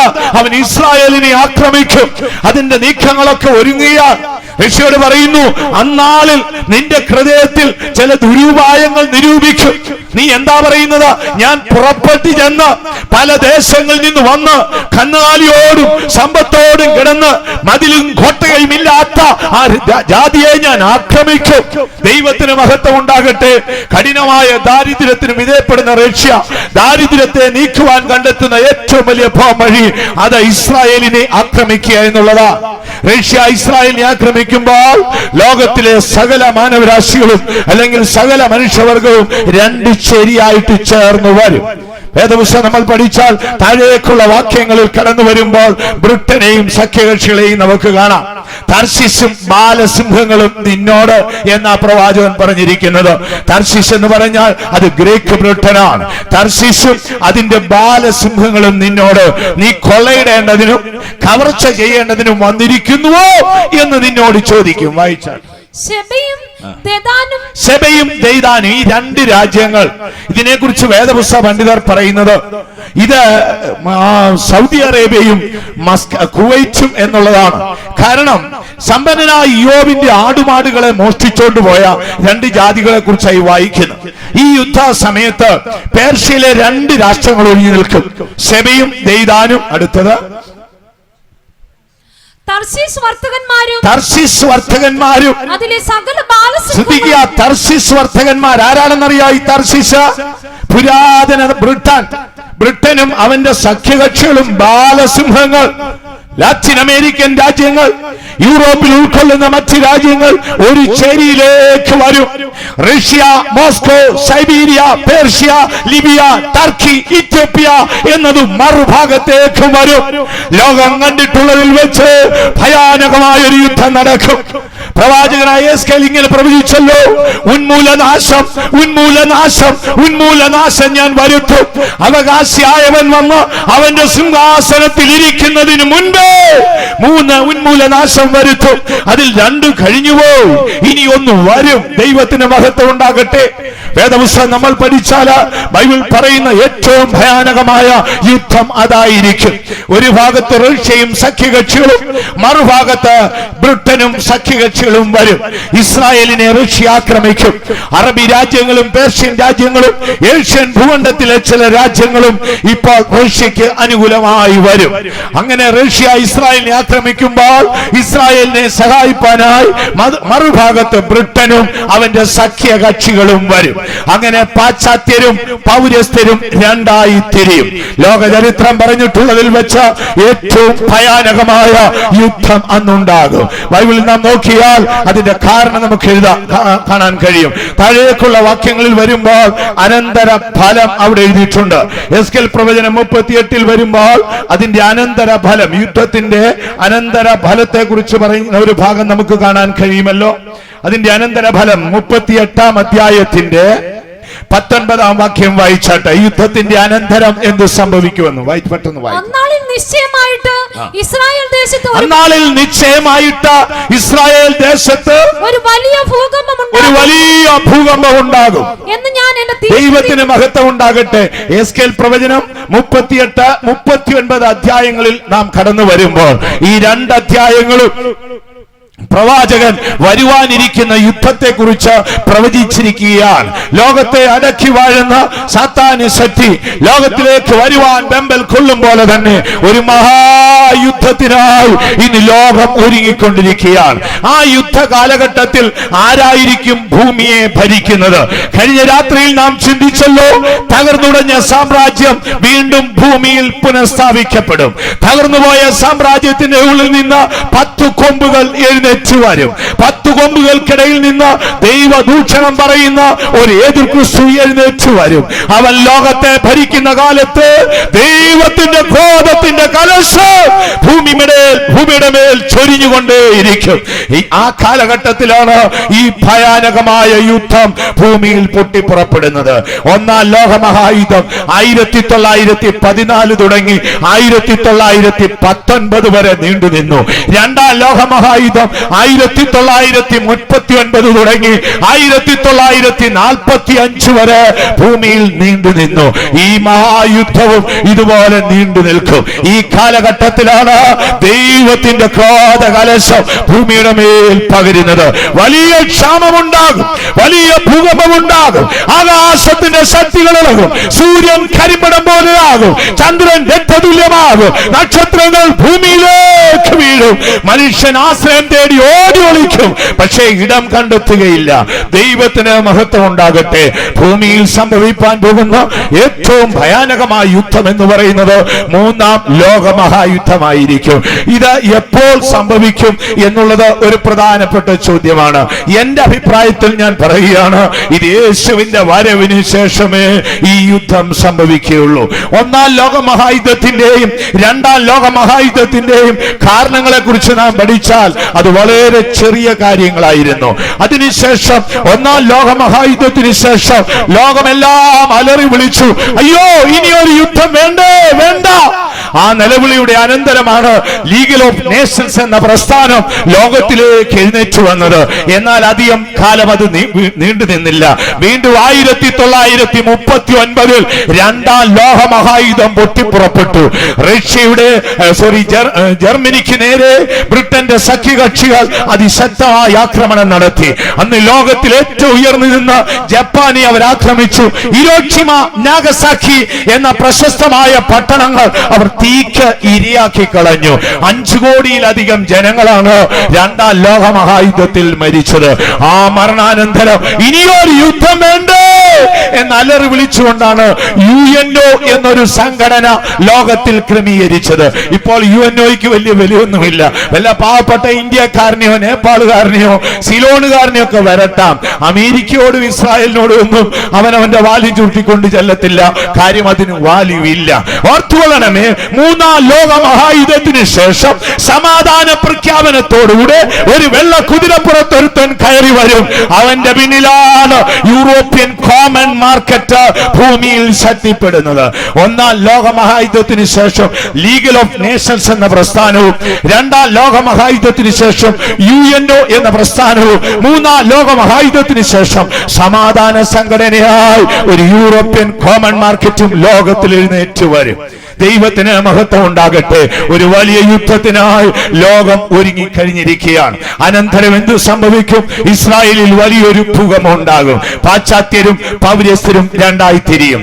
ജർമ്മനി മൗനമായി നിൽക്കും. ബ്രിട്ടൻ ഏതു ഭാഗത്തേക്ക് വരുന്നു എന്ന് നോക്കൂ. ബ്രിട്ടൻ ഇസ്രായേലിന് സഹായമായി വരുമ്പോൾ ജർമ്മനി എതിർദിശയിൽ വരും. 1ഉം 2ഉം ലോകമഹായുദ്ധത്തിൽ ബ്രിട്ടീഷുകാർ അവരെ ചവിട്ടി മെതിച്ചതിന്റെ പകവീട്ടുവാൻ മൂന്നാം ലോകമഹായുദ്ധത്തിൽ ജർമ്മനി റഷ്യക്ക് അനുകൂലമായി വരും. അവിടെ എഴുതിയിരിക്കുന്നില്ലേ, തോഗർമാഗ്രഹവും നിന്നോടുകൂടെ വന്ന് ചേരും. ദൈവത്തിന് മഹത്വം ഉണ്ടാകട്ടെ. റഷ്യയെ ലീഡറാക്കിക്കൊണ്ട് മോസ്കോയും സൈബീരിയയും പേർഷ്യയും ലിബിയയും ടർക്കിയും ഇത്യോപ്യയും വെസ്റ്റ് ജർമ്മനിയും ഒരു ഭാഗത്ത് വരും. മറുഭാഗത്ത് ഇസ്രായേലിനെ കേന്ദ്രമാക്കിക്കൊണ്ട് ബ്രിട്ടനും അവന്റെ സഖ്യകക്ഷികളും ഒരു ഭാഗത്ത് വരും. യുദ്ധം അതിശക്തമായി നടക്കും. ഈ യുദ്ധം നീണ്ട കാലങ്ങൾ നിൽക്കും. യുദ്ധസ്ഥലം വർഷങ്ങളായി ശൂന്യമായി കിടന്നിട്ട് വീണ്ടും പുനഃസ്ഥാപിക്കപ്പെട്ട ഇസ്രായേൽ പർവ്വതത്തിലായിരിക്കും. യുദ്ധത്തിന്റെ കാരണം റഷ്യ അവരുടെ ദാരിദ്ര്യ നിമിത്തം ഇസ്രായേലിനെ ആക്രമിക്കും. യുദ്ധത്തിന്റെ അനന്തര ഫലം ഇസ്രായേലിൽ വലിയൊരു ഭൂകമ്പം ഉണ്ടാകും. റഷ്യയും സഖ്യകക്ഷികളും ആ യുദ്ധത്തിൽ തകർന്നുടഞ്ഞു പോകും. ഇന്ത്യ, ചൈന, കൊറിയ, പാകിസ്ഥാൻ തുടങ്ങിയ കിഴക്കൻ രാജ്യങ്ങൾ ചെല്ലേണ്ടതിന് യൂഫ്രട്ടീസ് എന്ന മഹാനദി വറ്റുന്നു എന്നാണ് ബൈബിൾ പറഞ്ഞിരിക്കുന്നത്. ഇപ്പോൾ തന്നെ ആ നദി വറ്റി തുടങ്ങിയിരിക്കുകയാണ്. ലോകത്തെ ആഗോള വ്യാപകമായി പടർന്നു പിടിക്കുന്ന ഒരു മൂന്നാം ലോകമഹായുദ്ധം ഈ ഭൂമിയിൽ ഉണ്ടാകും. ഒന്നാം ലോകമഹായുദ്ധം ദീർഘവർഷം നിന്നു. ഞാൻ പറഞ്ഞല്ലോ, രണ്ടാം ലോകമഹായുദ്ധവും ദീർഘനാളുകൾ നിന്നു. അങ്ങനെയാണെങ്കിൽ എതിർക്രിസ്തു ഭൂമിയിൽ ഭരണം ആരംഭിക്കുന്നതിന് മുന്നോടിയായി ഈ യുദ്ധം ഉണ്ടാകും. യുദ്ധതന്ത്രത്തോടെയാണ് വെള്ളക്കുതിരപ്പുറത്ത് എതിർക്രിസ്തു ഭരണമേറ്റു വരുന്നത്. ദൈവത്തിന് മഹത്വം ഉണ്ടാകട്ടെ. എന്തുകൊണ്ട് യേശു വന്നതിന് ശേഷം എന്ന് നാം നോക്കിയാൽ ലോകത്തില് മൂന്നാം ലോകമഹായുദ്ധത്തിന്റെ തീ കൊളുത്തുന്ന ഒരുപാട് സംഭവങ്ങൾ ഉണ്ടായിട്ടുണ്ട്. ദൈവത്തിന് മഹത്വം ഉണ്ടാകട്ടെ. ഇസ്രായേലിനെ തന്നെ എത്രയോ പ്രാവശ്യം പേർഷ്യൻ രാഷ്ട്രങ്ങൾ ആക്രമിച്ചു. എന്നാൽ അതൊന്നും മൂന്നാം ലോക മഹായുദ്ധത്തിലേക്ക് പോയില്ല. ഇറാൻ ഇറാഖ് യുദ്ധം ദീർഘമായ 10 വർഷം അവർ തമ്മിൽ അടിച്ചുകൊണ്ടിരുന്നു. ലോകം ഞെട്ടിവിറച്ചു, ഇതൊരു വലിയ യുദ്ധത്തിൽ പോകുമോ?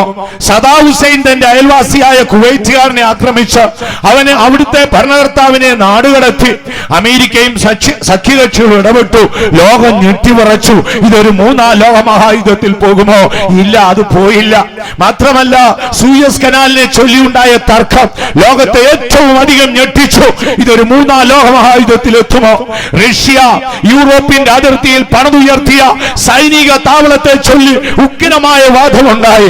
അമേരിക്കൻ പ്രസിഡന്റായ ജോൺ എഫ് കെന്നഡി അന്നത്തെ റഷ്യൻ പ്രസിഡന്റിനോട് ആവശ്യപ്പെട്ടത്, ഒന്നിൽ നീ ആ സൈനിക താവളം പൊളിച്ചു മാറ്റണം, അല്ലെങ്കിൽ നീ ഒരു യുദ്ധത്തിനായി ഒരുങ്ങണം.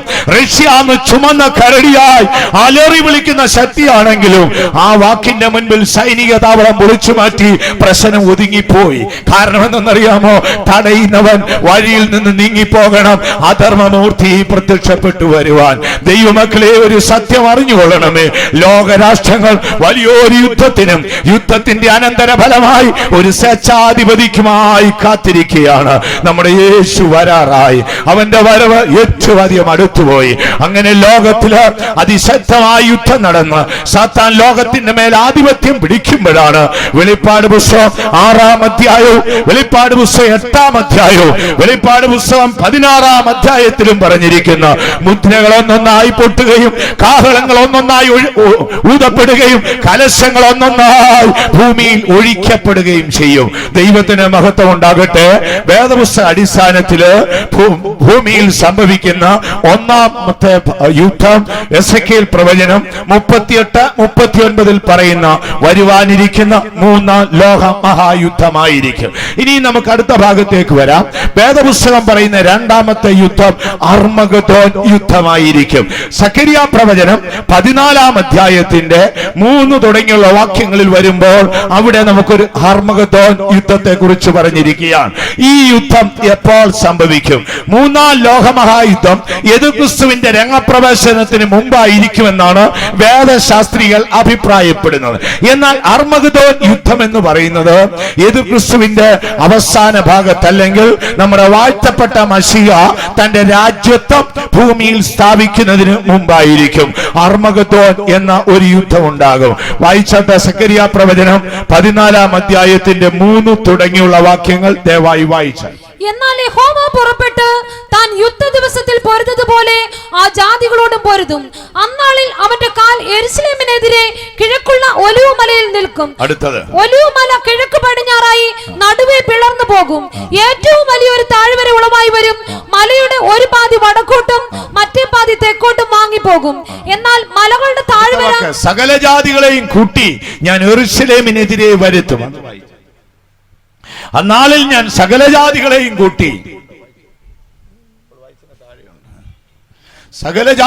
കൂട്ടി യെരൂശലേമിനെതിരായി ഞാൻ വരുത്തും. ദൈവത്തിന് മഹത്വം ഉണ്ടാകട്ടെ.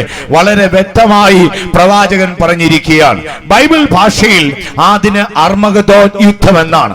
ഇതെപ്പോൾ സംഭവിക്കുമെന്ന് ചോദിച്ചാൽ 6ാമത്തെ സാമ്രാജ്യമായ യേശുക്രിസ്തുവിന്റെ സാമ്രാജ്യം അസ്തമിക്കുമ്പോഴാണ് അർമഗദോൻ എന്നൊരു യുദ്ധം ഉണ്ടാകുന്നത്. ദൈവത്തിന് മഹത്വം ഉണ്ടാകട്ടെ.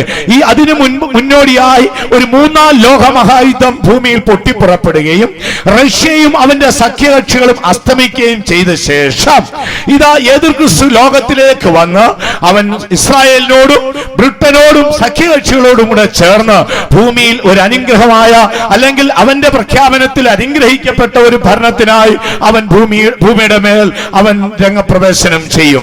എന്നാൽ അവന്റെ ഭരണകാലഘട്ടം ഏറ്റവും വേദനപ്പെട്ടതായിരിക്കും.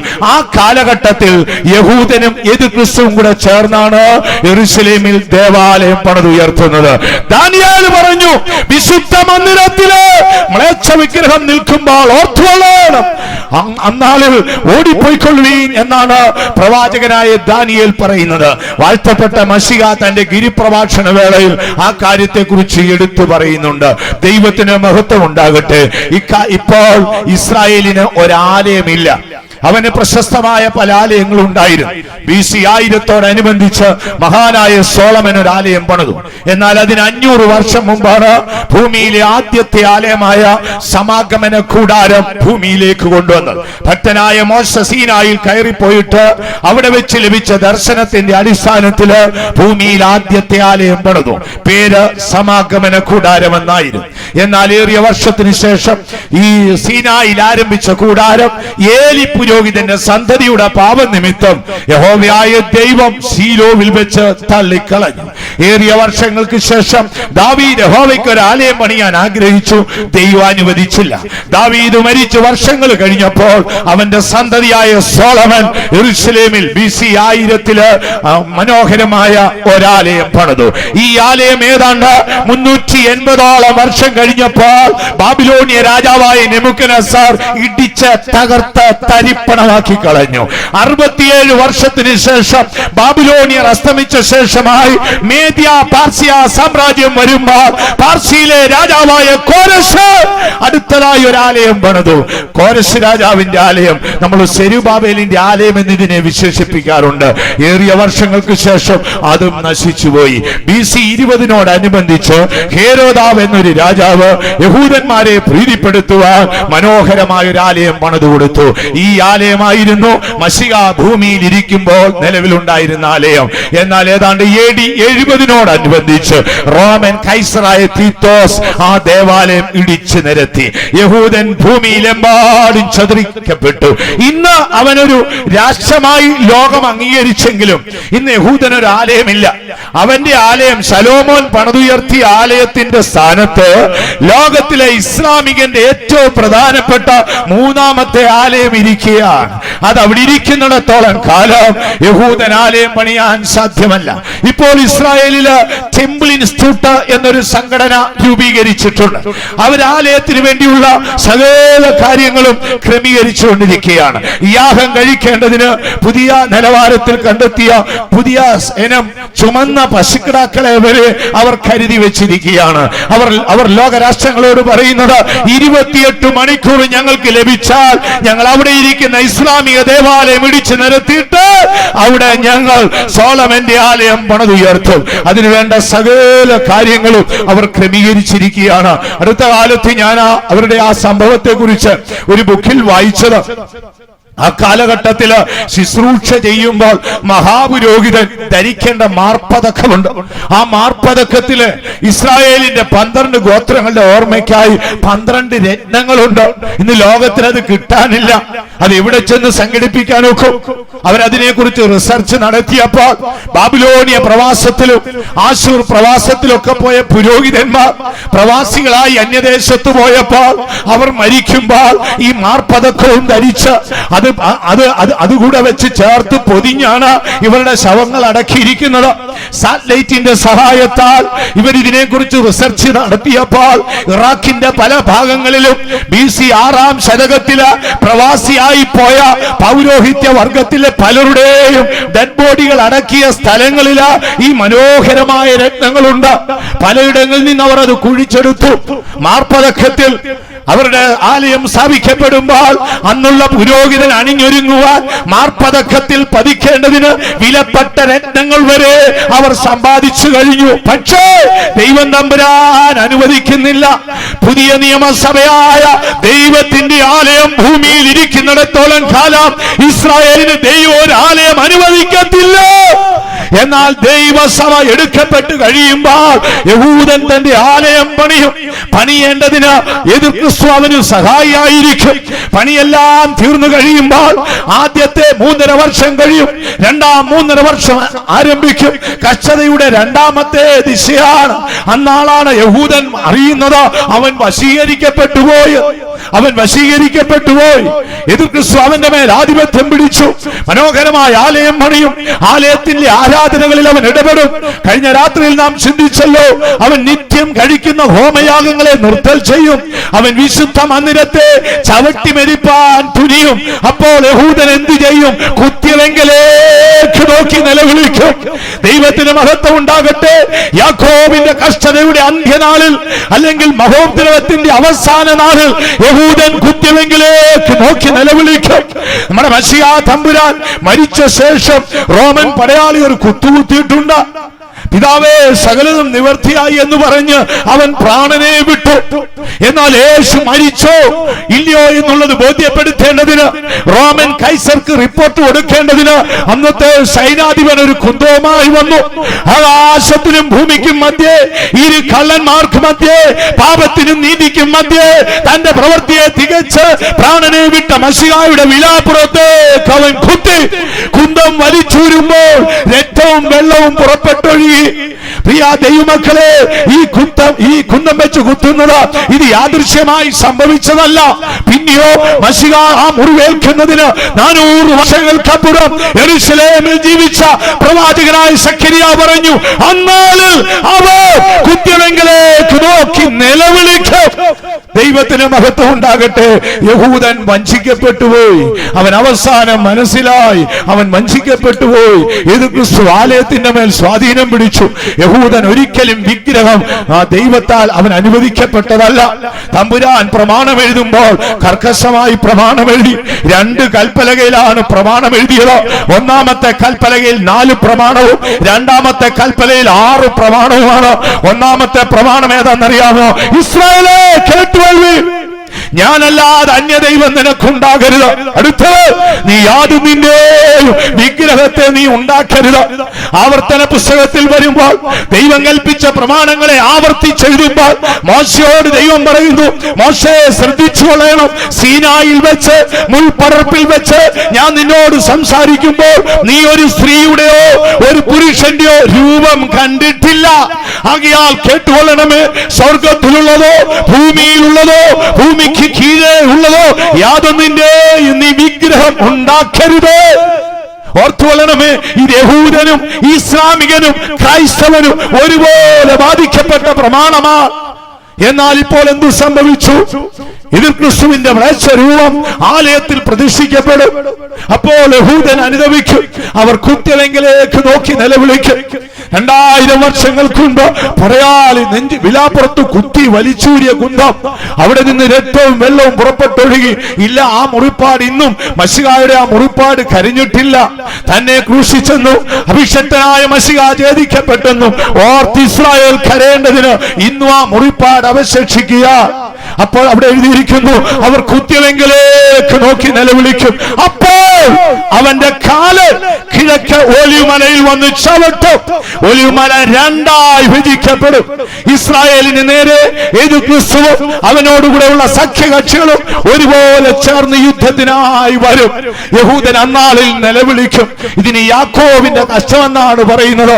അവർ കുത്തിയവെങ്കിലേക്ക് നോക്കിക്കരയും. ഒന്ന് വായിക്കാമോ? 14-ാം അധ്യായത്തിൽ വരുമ്പോൾ പെട്ടെന്ന് വായിച്ചു.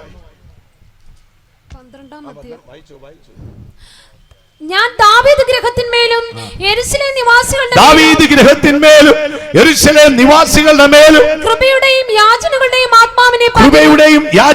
ആത്മാവിനെ പകരും. തങ്ങൾ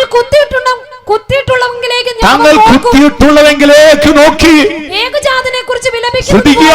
ഒരമ്മ തന്റെ ഏകജാതൻ ഐസിന്റെ മധ്യത്തിൽ മരിച്ചുപോയാൽ അവനെ ചൊല്ലി കരയുന്നത് പോലെ യഹൂദൻ മശിഹായെ ചൊല്ലി കരയും. കർത്താവേ, നീ മശിഹായാണെന്നറിയാതെ ഞങ്ങളുടെ പിതാക്കന്മാർ നിന്നെ ക്രൂശിച്ചുപോയി, ഞങ്ങളോട് കരുണ ചെയ്യണമേ എന്ന് പറഞ്ഞ് കരയുമ്പോൾ അവന്റെ കാല് കിഴക്ക് ഒലിവുമലയിൽ വന്ന് ചവിട്ടും. ഒലിവുമല 2ആയി വിഭജിക്കപ്പെടും. ബൈബിൾ അതിന് കൊടുത്തിരിക്കുന്നത് അർമഗദോൻ യുദ്ധമെന്നാണ്. യുദ്ധത്തിൽ 2 ഭാഗമായി തിരിയും. ഒരു ഭാഗത്തെ യഹൂദനും മറുഭാഗത്ത് യേശുക്രിസ്തുവും അവനോടുള്ള സഖ്യകക്ഷികളും വന്നു ചേരും. ഭൂമിയിൽ ആദ്യമായി രാസായുധം ഉപയോഗിക്കുന്നത് അന്നായിരിക്കും. ദൈവത്തിന് മഹത്വം ഉണ്ടാകട്ടെ. പ്രവാചകൻ ഇത് പ്രവചിക്കുമ്പോൾ അന്ന് ആനപ്പുറത്തും കുതിരപ്പുറത്തും ഒക്കെ വാളും പരിചയം ഉപയോഗിച്ചാണ് യുദ്ധം ചെയ്തത്. എന്നാൽ അന്ന് പ്രവാചകൻ പറഞ്ഞു രാസായുധം ഉപയോഗിക്കും. അടുത്ത കാലത്തായി ഇറാഖിനെ അമേരിക്ക തുടർന്ന് വേട്ടയാടിക്കൊണ്ടിരുന്നത് രാസായുധത്തിന്റെ പേരിലാണ്. രാസായുധം പൊട്ടിച്ചാൽ എന്താ അവസ്ഥ എന്നറിയാമോ? നമ്മുടെ കണ്ണിന്റെ തടത്തിൽ നിന്ന് കണ്ണങ്ങ് അഴുകി ഒലിച്ചു പോകും. നമ്മുടെ നാവ് അഴുകി ഒലിച്ചു പോകും. മനുഷ്യൻ ഏറ്റവും ഞെട്ടിവിറയ്ക്കുകയാണ്. ഇറാഖിനെ പിന്തുടർന്ന് അമേരിക്ക വേട്ടയാടിയത് രാസായുധത്തെ പേടിച്ചാണ്. എന്നാൽ ബൈബിൾ പറയുന്നു രാസായുധം ഉപയോഗിക്കുന്ന ഒരു ദിവസം വരും, ആറ്റമിക് ഉപയോഗിക്കുന്ന മറ്റൊരു ദിവസം വരും. എന്നാണ് രാസായുധം ഉപയോഗിക്കുന്ന അറിയാമോ? വായിച്ചാട്ട സക്കറിയ പ്രവചനം 14 അധ്യായത്തിന്റെ 12 തുടങ്ങിയുള്ള വാക്യം. അർമഗദോൻ യുദ്ധത്തില് യഹോവ ഇറങ്ങി വരുമ്പോൾ അവന് നേരെ യുദ്ധത്തിന് പുറപ്പെടുന്ന സാത്താന്യ ശക്തിയോടും അതിന്റെ പിന്നിലുള്ള ജനത്തോടും ദൈവത്തിന്റെ ശിക്ഷാവധി എങ്ങനെയെന്നാൽ അവർ നിവർന്നു നിൽക്കുമ്പോൾ അവരുടെ കണ്ണിന്റെ തടത്തിൽ നിന്ന് കണ്ണ് ചീഞ്ഞ് അഴുകിപ്പോകും. വായിച്ചാട്ട് യെരൂശലേമിനോട് യുദ്ധം ചെയ്യുന്ന സകല ജാതികളെയും യഹോവ ശിക്ഷിപ്പാനുള്ള ശിക്ഷയാവിധം അവർ നിവർന്നു നിൽക്കുമ്പോൾ അടുത്തത് അവരുടെ മാംസം ചീഞ്ഞഴുകിപ്പോകും.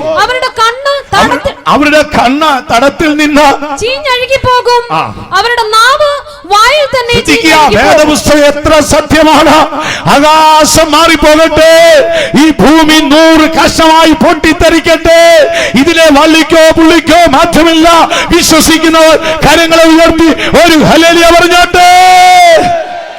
ദൈവത്തിന് മഹത്വം ഉണ്ടാകട്ടെ. അതിശക്തമായ രണ്ടാമത്തെ യുദ്ധം അർമഗദോൻ യുദ്ധമായിരിക്കും. ഒരു ഭാഗത്ത് ഇസ്രായേലും ദൈവവും, മറുഭാഗത്ത് എതിർക്രിസ്തുവും അവനോടുകൂടെ നിൽക്കുന്ന സഖ്യകക്ഷികളും. യുദ്ധത്തിന്റെ മൂർച്ഛിതാവസ്ഥയിൽ ഇസ്രായേൽ ദൈവത്തെ നോക്കി നിലവിളിക്കും, മശിഹായേ, ഞങ്ങളുടെ പിതാക്കന്മാർ നിന്നെ ക്രൂശിച്ചു. എങ്ങനെ കരയുമെന്നാണ് എഴുതിയിരിക്കുന്നത്? ഒരമ്മ തന്റെ ഏകജാതൻ മരിച്ചാൽ അവനെ ചൊല്ലി കരയുമ്പോൾ ദാവീദ് ഗ്രഹം കരയും. അന്നാളിൽ അവന്റെ കാല് കിഴക്ക് ഒലിവുമലയിൽ വന്ന് ചവിട്ടും. ഒലിവുമല 2 വിഭജിക്കപ്പെടും.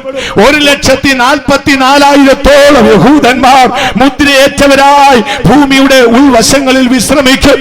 യെശയ്യാ പ്രവചനം 26 നാം വായിച്ചല്ലോ, എന്റെ ജനമേ വന്ന് നിന്റെ അറകളിൽ കയറി വാതിലുകളെ അടയ്ക്കുക. വെളിപ്പാട് പുസ്തകം 7 അധ്യായത്തില് ദൂതൻ പറയുകയാണ്, അവൻ പുറപ്പെട്ടു പോയി 1,44,000 യഹൂദന്റെ നെറ്റിമേൽ മുദ്രയിട്ടു. എന്തിന്? 1000 ആണ്ട് വാഴ്ചയിൽ വന്നു ചേരുവാൻ. അർമഗദോൻ യുദ്ധം നടക്കുമ്പോൾ, ദൈവത്തിന്റെ ക്രോധം ഭൂമിയിൽ പകരുമ്പോൾ ഈ ജനം സുരക്ഷിതമായ സ്ഥാനത്തായിരിക്കും. യാക്കോബ് ഗ്രഹത്തെ അവൻ ഭരിക്കും. ഇസ്രായേലിലെ 12 ഗോത്രങ്ങൾക്കും അവൻ രാജാവായി തീരുമെന്ന് ഗബ്രിയേൽ മറിയത്തോട് പറഞ്ഞ വചനത്തിന്റെ നിവർത്തിക്കായി ഇസ്രായേലിലെ 12 ഗോത്രങ്ങളെ തെരഞ്ഞെടുത്ത ഈ സുരക്ഷിതമായ സ്ഥാനത്തേക്ക് കൊണ്ടുപോകും. ഇന്ന് ലോകത്തിലെ ഏറ്റവും വലിയ ടൂറിസ്റ്റ് കേന്ദ്രം എന്ന് പറയുന്നത് ഇസ്രായേലാണ്. ഇസ്ലാമികന്റെയും ക്രൈസ്തവന്റെയും യഹൂദന്റെയും പുണ്യഭൂമിയാണ്. ദൈവത്തിന് മഹത്വം ഉണ്ടാകട്ടെ. അവിടെ മനോഹരമായ ഒരു ഒലിവുമലയുണ്ട്. കേരളത്തിൽ നിന്നൊക്കെ ധാരാളം ക്രൈസ്തവർ ആ സ്ഥലം സന്ദർശിക്കുന്നു. അടുത്ത കാലത്തായിട്ട് അമേരിക്കയും ഇസ്രായേലും കൂടെ ചേർന്ന് ലോകത്തിലെ ഏറ്റവും വലിയൊരു ടൂറിസ്റ്റ് കേന്ദ്രമായി അത് പ്രഖ്യാപിക്കപ്പെടുമ്പോൾ അവിടെ മനോഹരമായ ഒരു വലിയ കെട്ടിടം പടുത്തുയർത്തുവാൻ ശ്രമിച്ചു. എന്നാൽ അതിനെക്കുറിച്ച് പഠനം നടത്തിയ ഗവേഷകർ അതിന് സമ്മതിച്ചില്ല. അവരുടെ പക്കലുണ്ടായിരുന്ന ചില റഡാർ പ്രകാശരശ്മികൾ ഉപയോഗിച്ച് ഒലിവുമലയുടെ ഉൾവശത്തെ പരീക്ഷിക്കുമ്പോൾ അവർ പറയുന്നത് 2 ലക്ഷത്തിലധികം ജനങ്ങൾക്ക് ഒളിച്ചിരിക്കത്തക്ക രീതിയിൽ തേനീച്ച കൂടുകൾ പോലെയുള്ള അറകൾ പ്രത്യക്ഷപ്പെട്ടു വരുന്നു. എന്തിനെന്നറിയാമോ? മഹോദ്രവകാലത്തിന്റെ അവസാന നാളിൽ ദൈവത്തിന്റെ ക്രോധകലശങ്ങൾ ഭൂമിയിൽ ഒഴിക്കുമ്പോൾ പ്രവാചകൻ പറഞ്ഞു, ഇസ്രായേലേ, എന്റെ ജനമേ, നീ പോയി അറകളിൽ കയറി വാതിലുകളെ അടച്ചിരിക്കുക എന്ന വായിച്ചാട്ട്. യെശയ്യാ പ്രവചനം 26. എന്റെ ജനമേ വന്ന് നിന്റെ അറകളിൽ കയറി വാതിലുകളെ അടയ്ക്കാം. ക്രോധം കടന്നു പോകുവോളം അല്പനേരത്തേക്ക് ഒളിച്ചിരിക്കാം. അടുത്തത് യഹോവ ഭൂവാസികളെ അവരുടെ അകൃത്യ നിമിത്തം സന്ദർശിക്കുന്നു. ദൈവം ഭൂമിയിൽ ഇറങ്ങി വരുമ്പോൾ ഇസ്രായേലിനോട് പറയുകയാണ്, ഇസ്രായേലിലെ 12 ഗോത്രങ്ങളോട് പറയുന്നു, 1,44,000 യഹൂദൻ മുദ്രയേറ്റവനായി ഇതാ ഒരു പാറയുടെ പിളർപ്പിൽ ഒളിക്കുക. അതിനുവേണ്ടിയാണ് ഈ ഒലിവുമലയുടെ വിള്ളൽ. അവിടെ ഇങ്ങനെ എഴുതിയിരിക്കുന്നു, ഉസിയാവിന്റെ കാലത്ത് ഭൂകമ്പം ഉണ്ടായപ്പോൾ നിങ്ങൾ ഓടി ഒളിച്ചതുപോലെ എന്റെ ജനമേ, നീ പോയി നിന്റെ അറകളിൽ കയറി ഒളിച്ചിരുന്നു കൊള്ളുക. ദൈവത്തിന് മഹത്വം ഉണ്ടാകട്ടെ. ഭൂമിയിൽ അന്ന് ആദ്യമായി രാസായുധം ഭൂമിയിൽ ഉപയോഗിക്കും. രാസായുധം കണ്ടുപിടിച്ച ശാസ്ത്രജ്ഞന്മാർ അതിന്ന് കയ്യിലിരിക്കുന്ന രാജ്യങ്ങളൊക്കെ അതൊരു വലിയ കണ്ടുപിടുത്തമായി അഭിമാനിക്കുന്നെങ്കിലും എത്രയോ വർഷം മുമ്പ് പറഞ്ഞു, നേരെ നിൽക്കുന്നവന്റെ കണ്ണ് അവന്റെ തടത്തിൽ നിന്ന് അഴുകിപ്പോകും, അസ്ഥിയില്ലാത്ത അവയവങ്ങൾ അഴുകിപ്പോകും. എന്തൊരു അത്ഭുതം! ദൈവത്തിന്റെ വചനം അന്ന് മാത്രമേ അത് ഉപയോഗിക്കത്തുള്ളൂ. അമേരിക്കക്കാരനെ സദാം ഹുസൈൻ ഏറ്റവും കൂടുതൽ വരട്ടിയത് ഇത് പറഞ്ഞാണ്, രാസായുധമുണ്ട്, രാസായുധമുണ്ട് എന്ന്. മാത്രമല്ല, പ്രവചനത്തിൽ ഒരു വാക്യമുണ്ട്, ബാബേൽ പർവ്വതങ്ങളെ കുറിച്ച് പറയുമ്പോൾ സർവഭൂമിയുടെയും സംഹാരനാശിയായ പർവ്വതമേ എന്ന് ഇറാഖിനെ നോക്കി യെരമ്യാവ് പ്രവചിച്ചിട്ടുണ്ട്. ആ പ്രവചനാടിസ്ഥാനത്തിലാണ് അമേരിക്ക പുറകെ ഞോണ്ടി നടന്ന് സദാമിനെ കുരുക്കി അവസാനം തൂക്കിക്കൊന്നു. ദൈവത്തിന് മഹത്വം ഉണ്ടാകട്ടെ. കാര്യം ഈ രാസായുധം എന്ന് പറയുന്നത് കളിക്കാൻ പറ്റിയ സാധനമല്ല. അത് അബദ്ധവശാൽ പൊട്ടിപ്പോയെങ്കിൽ മനുഷ്യൻ നേരെ നിന്നാൽ അവന്റെ കണ്ണിൽ നിന്ന് കണ്ണ് ചീഞ്ഞഴുകിപ്പോകും, വായിൽ നിന്ന് നാവ് അഴുകി ചീഞ്ഞ് പോകും, അവന്റെ മാംസം ചീഞ്ഞഴുകും. എത്ര വർഷം മുമ്പാണ് എഴുതിയേക്കുന്നത്? ഇതുവരെ ലോകത്തിൽ ഇത് ഉപയോഗിച്ചിട്ടില്ല. എന്നാൽ ഇത് ഉപയോഗിക്കുന്ന ഒരു ദിവസമുണ്ട്. യഹോവ ക്രോധത്തോടെ ജാതികളുടെ അകൃത്യം നിമിത്തം അവരെ സന്ദർശിപ്പാൻ ഇറങ്ങി വരുമ്പോൾ ഞാൻ സകല ജാതികളെയും ദണ്ഡിപ്പിക്കുവാൻ, അല്ലെങ്കിൽ ഞാൻ അവർക്ക് വെച്ചിരിക്കുന്ന ശിക്ഷ ഏത്? ഒന്നുകൂടെ വായിച്ചേട്ടാ. 14:12 തുടങ്ങി, പെട്ടെന്ന് വായിക്കും. യെരൂശലേമിനോട് യുദ്ധം ചെയ്ത സകല ജാതികളെയും യഹോവ ശിക്ഷിപ്പാനുള്ള ശിക്ഷയാണിത്. അവർ നിവർന്നു നിൽക്കുമ്പോൾ തന്നെ, നേരെ നിൽക്കുമ്പോൾ തന്നെ അവരുടെ മാംസം ചീഞ്ഞ് അഴുകിപ്പോകും, അവരുടെ കണ്ണ് തടത്തിൽ തന്നെ ചീഞ്ഞഴുകും, അവരുടെ നാവ് വായിൽ തന്നെ. എത്രയോ വർഷം മുമ്പുള്ള പ്രവചനമാണ് പ്രിയമുള്ളവരെ. പേടിക്കേണ്ട, ആ കാലത്ത് മാത്രമേ ഇത് ഉപയോഗിക്കത്തുള്ളൂ. ഇനി ആറ്റമിക്കിന്റെ പ്രയോഗമുണ്ട്, അത് അവസാനമാണ്. പത്രോസ് പറയാണ്, ഭൂമിയുടെ മൂലപദാർത്ഥം കത്തി അഴിയുമെന്ന്. ഇതൊന്നും അക്കാലഘട്ടത്തിൽ മനുഷ്യർ നല്ല വെട്ടോത്തി പോലും പത്രോസ് കണ്ടിട്ടുണ്ടോ എന്ന് സംശയമാണ്. പണ്ടൊരു തുരുമ്പ് പിടിച്ച വാള് കണ്ടിട്ടുണ്ട്, തലയ്ക്ക് വെട്ടി ചെവിക്ക് കൊണ്ട് അവസാനം പിന്നെ കരഞ്ഞു യേശു രക്ഷപ്പെടുത്തിയതൊക്കെ കാണാം. ആ കാലഘട്ടങ്ങളിൽ പ്രിയമുള്ളവരെ അമ്പും വില്ലും കുതിരയും ആനയും ഒക്കെ ആയിരുന്നു. വിദ്യാഭ്യാസമില്ലാത്തവൻ, അക്ഷരാഭ്യാസമില്ലാത്തവൻ, കുലഹീനനായവൻ പരിശുദ്ധാത്മാവ് വന്നപ്പോൾ ഇങ്ങനെ എഴുതി, ദൈവത്തിന്റെ ന്യായവിധിയുടെ ദിവസം ഭൂമി കത്തി ജ്വലിക്കുമെന്ന് കണ്ടിട്ട് അവൻ പ്രവചിച്ചു, ആകാശം കൊടുമുഴക്കത്തോടെ നീങ്ങിപ്പോയി, ഭൂമിയുടെ മൂലപദാർത്ഥം കത്തി അഴിയും. അതാണ് ആറ്റമിക്കിന്റെ സ്ഫോടനം. അതും തമ്പുരാൻ അനുവദിച്ചു വെച്ചിട്ടുണ്ട്. അത് അവസാനമാണ്, പിന്നീട് നമുക്കത് ചിന്തിക്കാം. എന്നാൽ രാസായുധം ഉപയോഗിക്കുന്നത് അർമഗദോൻ യുദ്ധത്തിലായിരിക്കും. വീണ്ടും നാം തിരുവെഴുത്തിലേക്ക് കടന്നു വരുമ്പോൾ, അപ്പോൾ ആ അർമഗദോൻ യുദ്ധത്തിന്റെ അനന്തരം 1,44,000 യഹൂദന്മാർ മുദ്രയേറ്റവരായി ഭൂമിയുടെ ഏതോ തുരങ്കത്തിൽ, അല്ലെങ്കിൽ ഒലിവുമലയുടെ താഴ്വരയിൽ അവരോട് ഓടി ഒളിച്ചോളാനാണ് പറയുന്നത്. അതിനുശേഷം ഭൂമിയിൽ വലിയ സംഹാരം നടക്കും.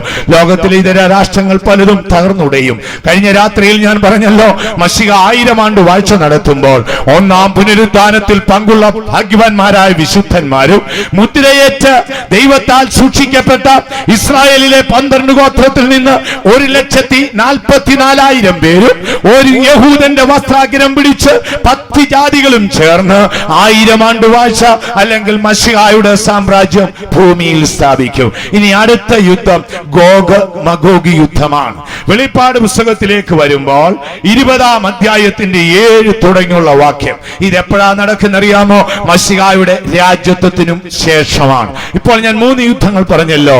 എതിർ ക്രിസ്തുവിന്റെ രംഗപ്രവേശനത്തിന് മുൻപ് മശിഹ മടങ്ങി വന്ന് വിശുദ്ധന്മാർ എടുക്കപ്പെട്ട ശേഷം ഭൂമിയെ ആഗോളയാപമായി പടർന്നു പിടിക്കുന്ന ഒരു 3-ാം ലോകമഹായുദ്ധം ഉണ്ടായിരിക്കും. അതിനുശേഷം എതിർ ക്രിസ്തുവിന്റെ ഭരണത്തിന്റെ ഒടുവിൽ 7 വർഷത്തിന്റെ അവസാനത്തിങ്കൽ അർമഗദോൻ എന്നൊരു യുദ്ധം ഉണ്ടായിരിക്കും. ഇനി മശിഹ രാജ്യത്വമേറ്റ ശേഷം 1000 ആണ്ട് വാഴ്ചയ്ക്ക് ശേഷം ഒരു യുദ്ധമുണ്ട്. ബൈബിൾ അതിന് ഗോഗ് മഗോഗ് യുദ്ധം എന്നാണ്. 1000 ആണ്ട് വാഴ്ച ഭൂമിയിൽ സ്ഥാപിക്കും മുൻപ് ഭൂമിയുടെ മേൽ നടക്കുന്ന ചില ന്യായവിധിയുണ്ട്. ആ ഭാഗം നമുക്ക് അടുത്തതായി ചിന്തിക്കാം. ദൈവത്തിന് മഹത്വം ഉണ്ടാകട്ടെ. പെട്ടെന്ന് വായിച്ചാട്ടെ വെളിപ്പാട് പുസ്തകം 20-ാം അധ്യായത്തിന്റെ 7 തുടങ്ങിയുള്ള വാക്യങ്ങൾ. 1000 ആണ്ട് കഴിയുമ്പോഴോ സാത്താനെ തടവിൽ നിന്ന് അഴിച്ചുവിടും. 1000 ആണ്ട് കഴിയുമ്പോഴോ സാത്താനെ തടവിൽ നിന്ന് അഴിച്ചുവിടും. അവൻ ഭൂമിയുടെ 4 ദിക്കിലുമുള്ള അവൻ ഭൂമിയുടെ 4 ദിക്കിലുമുള്ള ജാതികളായി സംഖ്യയിൽ കടൽപ്പുറത്തെ മണൽ പോലെയുള്ള ഗോഗ് മാഗോഗ് എന്നവരെ യുദ്ധത്തിനായി കൂട്ടിവരുത്തും. ദൈവത്തിന് മഹത്വം ഉണ്ടാകട്ടെ. ബൈബിൾ അടിസ്ഥാനത്തിൽ 3ാമത്തെ യുദ്ധമാണ്. 1ാമത്തെ യുദ്ധം മശിഹായുടെ മടങ്ങിവരവിന് ശേഷം. ആ യുദ്ധാനന്തരമായിട്ട് ബൈബിൾ നാം പഠിച്ചാല് എതിർ ക്രിസ്തു രംഗപ്രവേശനം ചെയ്യും. 2ാമത്തെ യുദ്ധം ഹർമഗദോൻ യുദ്ധമാണ്. ആ യുദ്ധത്തിന്റെ അവസാനത്തില് മശിഹായുടെ സാമ്രാജ്യം രംഗപ്രവേശനം ചെയ്യും. 1000 ആണ്ട് വാഴ്ചയ്ക്ക് ശേഷം അടുത്തതായൊരു യുദ്ധമുണ്ട്, ഗോഗ് മഗോഗ് യുദ്ധം. സാത്താൻ സ്വതന്ത്രനാകും. അവൻ പുറപ്പെട്ടിയെന്ന് കടൽക്കരയിലെ മണൽ പോലെ അസംഖ്യമായ ജാതികളെ ഇളക്കി യെരൂശലേമിന് നേരെ വരുത്തും. ആ യുദ്ധത്തിൽ ദൈവം പുറപ്പെട്ട് അവർക്ക് നേരെ യുദ്ധം ചെയ്യുമെന്നാണ് ബൈബിൾ പറഞ്ഞിരിക്കുന്നത്. നമ്മുടെ സമയം ഇപ്പോൾ തന്നെ അവസാനിച്ചിരിക്കുന്നു. ഇനി നമുക്ക് അടുത്ത ഭാഗത്തേക്ക് കടന്നു പോകാം. അടുത്തതായി നമുക്ക് ചിന്തിക്കേണ്ട വിഷയം ന്യായവിധി എന്ന വിഷയമാണ്. ഞാൻ പറഞ്ഞാൽ എല്ലാം വിശദമായി ചിന്തിച്ചു പോകാൻ ഈ കാര്യം തന്നെ നമുക്ക് പ്രസംഗിക്കണമെങ്കിൽ 1000 വർഷം വേണ്ടി വരും. എന്നാൽ പോലും പറഞ്ഞു തീരാത്ത വണ്ണം അളന്ന് തിട്ടപ്പെടുത്താൻ കഴിയാത്ത ഒരു ആഴമേറിയ മഹാസമുദ്രമാണ് ഈ ബൈബിൾ എന്ന് പറയുന്നത്. മാത്രമല്ല നമ്മുടെ മനസ്സിൽ ഒരു പരിധിക്കപ്പുറം ഉൾക്കൊള്ളാനുള്ള ശേഷിയുമില്ല. ആകയാൽ നമുക്ക് അടുത്ത ഭാഗത്തേക്ക് കടന്നു പോകാം. അടുത്തതായി നമുക്ക് ചിന്തിക്കേണ്ടത് ന്യായവിധി എന്ന വിഷയമാണ്. വിശുദ്ധ ബൈബിൾ നാം പഠിച്ചാല് വേദപുസ്തകത്തെ നാം പഠിച്ചു വരുമ്പോൾ അതിപ്രധാനമായ 20 ന്യായവിധിയെ കുറിച്ചാണ് ബൈബിൾ നമ്മെ പഠിപ്പിക്കുന്നത്. സ്വർഗത്തിൽ ദൂതന്മാർക്ക് സംഭവിച്ചത് തുടങ്ങി ഭാവിയിൽ സംഭവിപ്പാൻ പോകുന്നത് വരെയുള്ള ന്യായവിധിയുടെ കണക്കുകളെ എടുത്താൽ വേദപണ്ഡിതന്മാർ അതിനെ 20 ന്യായവിധികളായിട്ടാണ് തിരിച്ചിരിക്കുന്നത്. ആ 20 ന്യായവിധിയെ കുറിച്ച് വിശദമായി ചിന്തിപ്പാനല്ല, തുടർന്ന് ലോകത്തിൽ വരുന്ന പ്രധാനപ്പെട്ട 3 ന്യായവിധിയെ കുറിച്ച് നമുക്ക് ചിന്തിക്കാം. അതിലെ 1ാമത്തെ ന്യായവിധി യേശു ക്രിസ്തുവിന്റെ മേൽ വരുന്ന ന്യായവിധിയാ. ദാനിയേൽ പ്രവചനം 7-ാം അധ്യായത്തിന്റെ 9-ഉം 10-ഉം വാക്യങ്ങളിൽ വരുമ്പോൾ അവിടെ ദാനിയേൽ ഒരു ന്യായവിധി കാണുന്നുണ്ട്. ദാനിയേൽ പ്രവചനം 7-ാം അധ്യായത്തിന്റെ 9-ഉം 10-ഉം വാക്യം.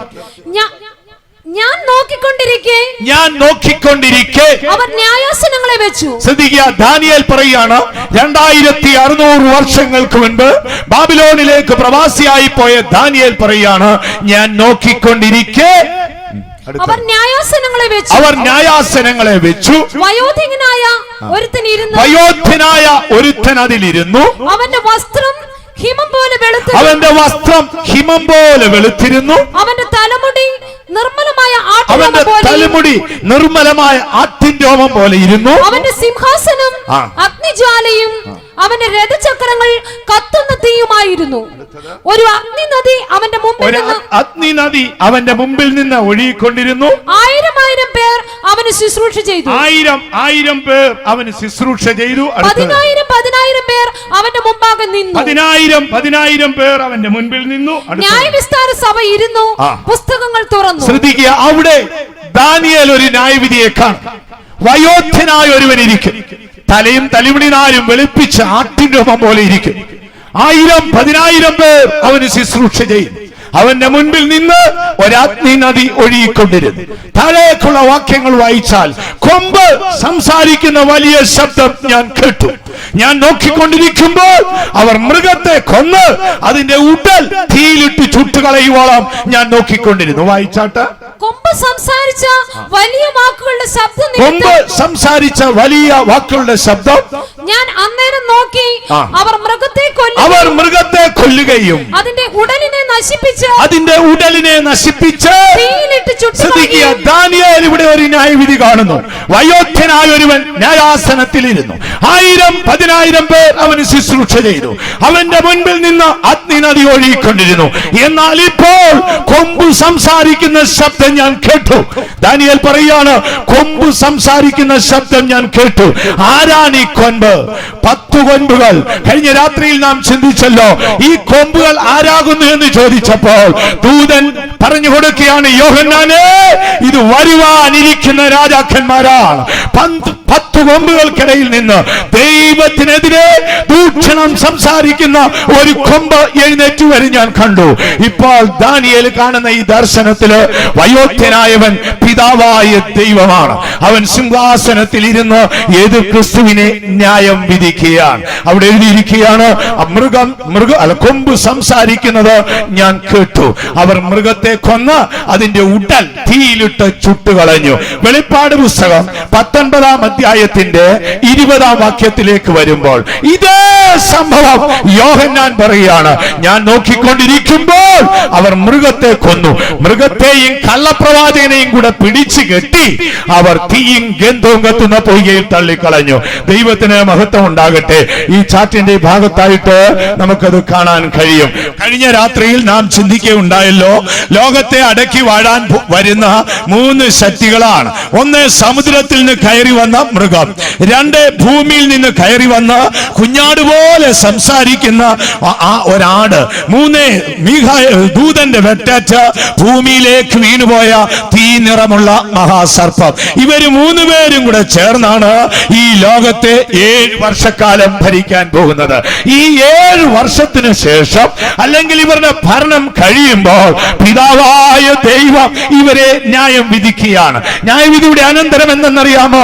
കള്ളപ്രവാചകനെയും സമുദ്രത്തിൽ നിന്ന് കയറി വന്ന മൃഗത്തെയും പിടിച്ച് അവർ തീയും ഗന്ധവും കത്തുന്ന പൊയ്കയിൽ തള്ളിക്കളഞ്ഞു. വായിക്കാമോ? വെളിപ്പാട് പുസ്തകത്തിൽ വായിച്ചാൽ മൃഗത്തെയും അതിന്റെ മുമ്പാകെ താൻ ചെയ്ത അടയാളങ്ങളാൽ, മൃഗത്തെയും ശ്രദ്ധിക്കുക, ഈ സമുദ്രത്തിൽ നിന്ന് കയറി വരുന്ന ഈ മൃഗം, മുൻപേ ഉണ്ടായിരുന്നതും ഇപ്പോൾ ഇല്ലാത്തതുമായ ആ മൃഗത്തെയും, അടുത്തത് അതിന്റെ മുമ്പാകെ താൻ ചെയ്ത അടയാളങ്ങളാൽ മനുഷ്യനെ ചതിച്ച് മൃഗത്തിന്റെ മുദ്ര ഏൽപ്പിക്കുകയും അതിന്റെ പ്രതിമയെ നമസ്കരിപ്പിക്കുകയും ചെയ്ത കള്ളപ്രവാചകൻ. ശ്രദ്ധിക്കുക, ഇവിടെ ഒരു കള്ളപ്രവാചകനുണ്ട്. കഴിഞ്ഞ രാത്രിയിൽ ഞാൻ പറഞ്ഞല്ലോ, മാനവരാശിയെ ഏറ്റവും അധികം സ്വാധീനിക്കുന്ന ഒരു സഭാ നേതാവായിരിക്കും ബൈബിൾ അവനെ കള്ളപ്രവാചകൻ എന്ന് വിശേഷിപ്പിച്ചിരിക്കുന്നു. രണ്ടാമത്, സമുദ്രത്തിൽ നിന്ന് കയറി വന്ന മൃഗം. ഈ ചാറ്റിന്റെ ഈ ഭാഗത്ത് കൊടുത്തിട്ടുണ്ട്, അവരെ 2 പേരെയും കൂടെ പിടിച്ചു കെട്ടി തീയും ഗന്ധവും കത്തുന്ന പൊയ്കയിൽ തള്ളും. 3 പേരായിരുന്നല്ലോ ഭരണം. 1, ദൂതന്റെ വെട്ടേറ്റ് ഭൂമിയിൽ വീണ മഹാസർപ്പം. 2, സമുദ്രത്തിൽ നിന്ന് കയറി വന്ന മഹാമൃഗം. 3, കുഞ്ഞാട് പോലെ സംസാരിച്ച ഉപായിയായ കള്ളപ്രവാചകൻ. ഇവന്മാര് 3 പേരും കൂടെ ചേർന്നാണ് 7 വർഷം ഭരിച്ചത്. എന്നാൽ പിതാവ് ന്യായാസനത്തിങ്കൽ വന്നിരിക്കുമ്പോൾ ദാനിയേൽ പറയുന്നു, കൊമ്പ് സംസാരിച്ച ശബ്ദം ഞാൻ കേട്ടുകൊണ്ടേയിരുന്നു. അവർ കള്ളപ്രവാചകനെയും മൃഗത്തെയും പിടിച്ച് എന്ത് ചെയ്തു? തീയും ഗന്ധവും കത്തുന്ന പൊയ്കയിലേക്ക് തള്ളിക്കളഞ്ഞു. ഈ ചാറ്റിന്റെ ഈ ഭാഗത്ത് അതിന്റെ പടം കൊടുത്തിട്ടുണ്ട്.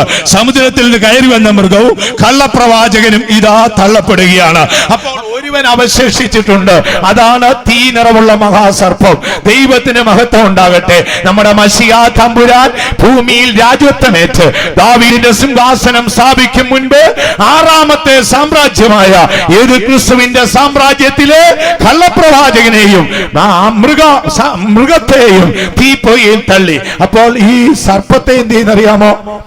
തീ നിറമുള്ള മഹാസർപ്പത്തെ എന്ത് ചെയ്തു? അവിടെ എഴുതിയിരിക്കുന്നു, ഞാൻ നോക്കിക്കൊണ്ടിരിക്കുമ്പോൾ ഒരു ദൂതൻ അഗാധത്തിന്റെ താക്കോലും കൊണ്ടുവരുന്നു. അവൻ എന്ത് ചെയ്തു? പഴയ പാമ്പായ പിശാചിനെ പിടിച്ച് 1000 ആണ്ടേക്ക് ചങ്ങലയിട്ട് പൂട്ടി. 2 പേർ തീപ്പൊയ്കയിൽ തള്ളപ്പെടുകയും ഒരുവൻ ചങ്ങലയിൽ ബന്ധിക്കപ്പെടുകയും ചെയ്യും. ദൈവത്തിന് മഹത്വം ഉണ്ടാകട്ടെ. തുടർന്ന് മശിഹ തന്റെ രാജ്യത്വം ഭൂമിയിൽ സ്ഥാപിക്കും. ബൈബിൾ പറയുന്ന 1ാമത്തെ ന്യായവിധി പിതാവായ ദൈവം ഏത് ക്രിസ്തുവിന് നേരെ നടത്തുന്നതാണ്. ദൈവത്തിന് മഹത്വം ഉണ്ടാകട്ടെ. അവിടെ പറയുന്നു, അവർ മൃഗത്തെ കൊന്ന അതിന്റെ ഉടൽ തീയിലിട്ട് ചുട്ടുകളയുന്നത് വരെ ഞാൻ നോക്കിക്കൊണ്ടിരുന്നു. കള്ളപ്രവാചകനും സമുദ്രത്തിൽ നിന്ന് കയറി വന്ന മൃഗം തീപ്പൊയ്കയിലേക്ക് പോയപ്പോൾ ആകാശത്ത് നിന്ന് വെട്ടേറ്റ് വീണ മഹാസർപ്പത്തെ ദൂതൻ 1000 ആണ്ടേക്ക് പൂട്ടി. 1000 ആണ്ട് കഴിയുവോളം സാത്താനെ അഴിച്ചുവിട്ടില്ല എന്നാണ് എഴുതിയിരിക്കുന്നത്. പഴയ പാമ്പായ പിശാച് എന്ന മഹാസർപ്പം സർപ്പത്തെ 1000 ആണ്ടേക്ക് പൂട്ടി വീണ്ടും മശിഹ തന്റെ രാജ്യത്വമേറ്റു. ദാനിയേൽ പ്രവചനത്തിലേക്ക് വരുമ്പോൾ താഴേക്കുള്ള ഒരു വാക്യത്തിൽ നല്ലൊരു വാക്കുണ്ട്. രാത്രി ദർശനത്തിൽ വീണ്ടും ഞാൻ മനുഷ്യപുത്രന് തുല്യനായ ഒരുവനെ കണ്ടെന്ന് പറയുന്നല്ലോ. എത്രാമത്തെ വാക്യമാണ്? 7:13 വായിച്ചാൽ രാത്രി ദർശനത്തില് മനുഷ്യപുത്രനോട് സദൃശനായ ഒരുത്തൻ. ശ്രദ്ധിക്കുക, അതിന്റെ തൊട്ടുമുകളിലുള്ള വാക്യത്തിലാണ് ദാനിയേൽ ഈ ന്യായവിധി കണ്ടത്. തൊട്ട് താഴെ എഴുതിയിരിക്കുകയാണ്, രാത്രി ദർശനത്തില് മനുഷ്യപുത്രന് തുല്യനായ ഒരുവൻ ആകാശമേഘങ്ങളോട് വരുന്നത് കണ്ടു. അവൻ വയോധികന്റെ അടുക്കൽ ചെന്നു. ഏതാണ്? തലമുടിനാര് ആറ്റിന്റെ ഓമം പോലെ വെളുപ്പിച്ച് തേജസ്സോടെ സിംഹാസനത്തിലിരുന്ന് ന്യായം വിധിക്കുന്നവന്റെ വലത്തുവശത്ത് മനുഷ്യപുത്രന് തുല്യൻ ഒരുവൻ നിൽക്കുന്നു. അടുത്തത്, അവർ അവനെ അവന്റെ മുമ്പിൽ വയോധ്യന്റെ മുൻപിൽ അടുത്തു വരുത്തുമാറാക്കി. സകല വംശങ്ങളും ജാതികളും ഭാഷക്കാരും അവനെ സേവിക്കേണ്ടതിന് അവൻ ആധിപത്യം കൊടുത്തു. ദൈവത്തിന് മഹത്വം ഉണ്ടാകട്ടെ. എന്താണ് ഗബ്രിയേൽ പറഞ്ഞത്? മറിയമേ, ഇവന്റെ അപ്പനായ ദാവീദിന്റെ സിംഹാസനം ഞാൻ ഇവന് കൊടുക്കും. ദൈവത്തിന് മഹത്വം ഉണ്ടാകട്ടെ. 1000 ആണ്ട് വാഴ്ചയിൽ ദാവീദിന്റെ സിംഹാസനത്തിൽ നമ്മുടെ മശിഹ രാജാവായിട്ടിരിക്കും. അതിനു മുൻപേ നീതിയുള്ള പിതാവ് വിധിച്ച് കള്ളപ്രവാചകനെയും എതിർ ക്രിസ്തുവിനെയും ഇതാ ഇപ്പോൾ തീങ്കെത്തുന്ന പൊയ്കയിൽ തള്ളുന്നു. മഹാസർപ്പത്തെ 1000 ആണ്ടേക്ക് ബന്ധിക്കുന്നു. ബൈബിൾ പറയുന്ന ഏറ്റവും പ്രധാനപ്പെട്ട ന്യായവിധിയുടെ ഭാഗം സംഭവം 1000 ആണ്ട് വാഴ്ചയ്ക്ക് മുൻപ്. ഇനി അടുത്ത ന്യായവിധിയുടെ ഭാഗത്തേക്ക് വരാം. ബൈബിൾ പറയുന്ന രണ്ടാമത്തെ ന്യായവിധി വെളിപ്പാട് പുസ്തകത്തിലാണ്. വെളിപ്പാട് പുസ്തകം 20-ാം അധ്യായത്തിൽ വരുമ്പോൾ 20:11 തുടങ്ങിയുള്ള വാക്യങ്ങൾ വായിച്ചാൽ, ഞാൻ വലിയൊരു വെള്ളസിംഹാസനവും അതിൽ ഒരുത്തൻ ഇരിക്കുന്നതും കണ്ടു. അവന്റെ സന്നിധിയിൽ നിന്ന് ഭൂമിയും ആകാശവും ഓടിപ്പോയി. അവയെ പിന്നെ കണ്ടില്ല.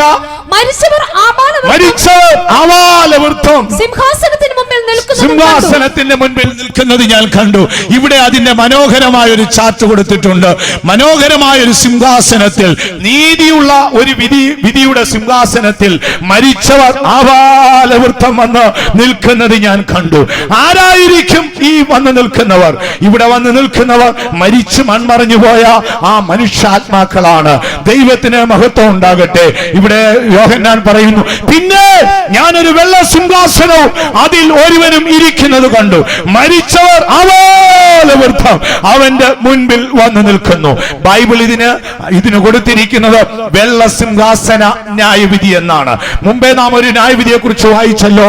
ഒരു വയോധ്യൻ ഇരുന്ന് ന്യായം വിധിച്ച് മൃഗത്തെയും കള്ളപ്രവാചകനെയും തീയിലിട്ട് കളഞ്ഞപ്പോൾ അവന്റെ പുത്രനെ അല്ലെങ്കിൽ ദൈവപുത്രന് തുല്യനായവനെ വരുത്തി 1000 ആണ്ട് വാഴ്ചയ്ക്ക് രാജ്യം ഏൽപ്പിച്ചു. പൗലോസ് കൊരിന്ത്യർക്ക് ലേഖനം എഴുതിയപ്പോൾ യേശു രാജ്യം പിതാവായ ദൈവത്തെ തിരിച്ചേൽപ്പിച്ചെന്ന് വാക്യവും ഞാൻ പലപ്പോഴും ചിന്തിച്ചിട്ടുണ്ട്. കർത്താവ്, അതെന്താ അങ്ങനെ എഴുതിയിരിക്കുന്നത്? രാജ്യം പിതാവായ ദൈവത്തെ അവൻ തിരിച്ചേൽപ്പിച്ചു. കാര്യം പിതാവായ ദൈവമാണ് സർവഭൂവാസികളുടെ മേലും അധികാരം യേശുവിന് കൊടുത്തിരിക്കുന്നത്. ആ രാത്രിയിൽ വയോധ്യന്റെ അടുക്കൽ വന്ന മനുഷ്യപുത്രന് തുല്യനായവന്റെ വാക്കാൽ മുഴു ലോകത്തിന്റെയും ആധിപത്യം കൊടുത്തു. അവൻ 1000 ആണ്ട് വാണു. അടുത്തതായി നാം കാണുന്നത് പിതാവായ ദൈവമല്ല അവിടെ ഇരിക്കുന്നത്. വെള്ളസിംഹാസന ന്യായവിധിയുണ്ട്. ആ ന്യായവിധിയിൽ ഇരിക്കുന്നവൻ ആരാണെന്നറിയാമോ? യോഹന്നാന്റെ സുവിശേഷം 5-ാം അധ്യായത്തിന്റെ 22-ാം വാക്യത്തിൽ വരുമ്പോൾ യേശു പറയാണ്, പിതാവ് ആരെയും ന്യായം വിധിക്കാതെ ന്യായവിധിയൊക്കെ പുത്രന്റെ വാക്കൽ ഏൽപ്പിച്ചിരിക്കുകയാണ്. ഒന്ന് വായിച്ചാട്ടെ. എല്ലാവരും പിതാവിനെ ബഹുമാനിക്കും പോലെ പുത്രനെയും ബഹുമാനിക്കേണ്ടതിന് പിതാവ് ആരെയും ന്യായം വിധിക്കാതെ ന്യായവിധിയെല്ലാം പുത്രനെ ഏൽപ്പിച്ചിരിക്കുക. അപ്പൊ അവിടെ ഇരിക്കുന്ന ന്യായാധിപൻ ആരാണെന്നറിയാമോ? നമ്മുടെ കർത്താവായ യേശുവാണ്. അപ്പോസ്തലനായ പൗലോസ് തന്റെ ഒരു പ്രഭാഷണത്തിൽ ഇങ്ങനെ പറയുന്നുണ്ടല്ലോ. അപ്പോസ്തല പ്രവൃത്തി 10-ാം അധ്യായത്തിന്റെ 42-ാം വാക്യത്തില് തന്റെ വിസ്താരവേളയിൽ പറയുകയാണ്. ഒന്ന് വായിച്ച് 10:42 പെട്ടെന്ന് വായിച്ചു. ജീവികൾക്കും മരിച്ചവർക്ക് ന്യായാധിപതിയായി ജീവിച്ചിരിക്കുന്നവർക്കും മരിച്ചവർക്കും ന്യായാധിപതിയായി ദൈവത്താൽ നിയമിക്കപ്പെട്ടവൻ അവൻ തന്നെ എന്ന് ജനത്തോട് പ്രസംഗിച്ചു. ദൈവത്തിന് മഹത്വം ഉണ്ടാകട്ടെ. ജീവിച്ചിരിക്കുന്നവരെയും മരിച്ചവരെയും ന്യായം വിധിക്കുവാൻ പിതാവ് നിയോഗിച്ച ഒരുവനുണ്ട്. അത് നമ്മുടെ കർത്താവായ യേശുവാണ്. ഒരിടയൻ തന്റെ സിംഹാസനത്തിൽ ഇരുന്ന് കോലാടുകളെയും ചെമ്മരിയാടുകളെയും തമ്മിൽ വേർതിരിക്കുമ്പോൾ നീതിമാനെയും ദുഷ്ടനെയും നീതിയോടെ വിധിക്കുന്ന ഒരു ന്യായവിധിയുണ്ട്. ബൈബിൾ അതിന് വെള്ള സിംഹാസന ന്യായവിധി എന്നാണ്. ഒരു ന്യായാസനത്തെ കണ്ടു. ആകാശവും ഭൂമിയും അവന്റെ മുമ്പിൽ നോടി മറഞ്ഞു. സിംഹാസനത്തിൽ ഒരുവനിരുന്നു. പുസ്തകങ്ങൾ തുറന്നു. പുസ്തകത്തിൽ എഴുതിയിരിക്കുന്നതിന് തക്കവണ്ണം മരിച്ചവർക്ക് അവരുടെ പ്രവൃത്തിക്ക് തക്ക ന്യായവിധി ഉണ്ടായി. ബൈബിൾ പറയുന്ന രണ്ടാമത്തെ ന്യായവിധി മശിഹ സിംഹാസനത്തിൽ ഇരുന്ന് നീതിയോടെ വിധിക്കുന്ന വെള്ള സിംഹാസന ന്യായവിധിയാണ്. ഇനി നാം തിരുവഴുത്തിലേക്ക് കടന്നു വരുമ്പോൾ ന്യായവിധിയുടെ മൂന്നാമത്തെ രംഗം കാണാം. ആ ന്യായവിധി ക്രിസ്തുവിന്റെ ന്യായാസനത്തിന് ശേഷം വിശുദ്ധന്മാർ നടത്തുന്ന ന്യായവിധിയാണ്. ഇപ്പോൾ മൂന്ന് ഭാഗമായി നാം പഠിച്ചു. പിതാവായ ദൈവം എതിർ ക്രിസ്തുവിനെയും കള്ളപ്രവാചകനെയും ന്യായം വിധിച്ചു തീയിൽ തള്ളി. മശിഹ തമ്പുരാൻ മരിച്ച ആത്മാക്കളെ ന്യായം വിധിക്കുന്നു. ഇനി അനന്ത നിത്യതയിലെത്തുമ്പോൾ വിശുദ്ധന്മാർ ന്യായം വിധിക്കും. അങ്ങനെയല്ലേ വായിക്കുന്നത്? 1 കൊരിന്ത്യർ 6-ാം അധ്യായത്തിലേക്ക് വരുമ്പോൾ അതിന്റെ 2-ാം വാക്യത്തില് കൊരിന്ത്യയിലുള്ളവർ ആരോ കോടതി തിണ്ണ കയറിയിറങ്ങുന്ന കണ്ടപ്പോൾ പൗലോസ് കൊരിന്ത്യരോട് ചോദിക്കുക, വിശുദ്ധന്മാർ ലോകത്തെ വിധിക്കുമെന്ന് നിങ്ങൾക്കറിയത്തില്ലേ? അടുത്ത വാക്യം ഏതാണെന്നറിയാമോ?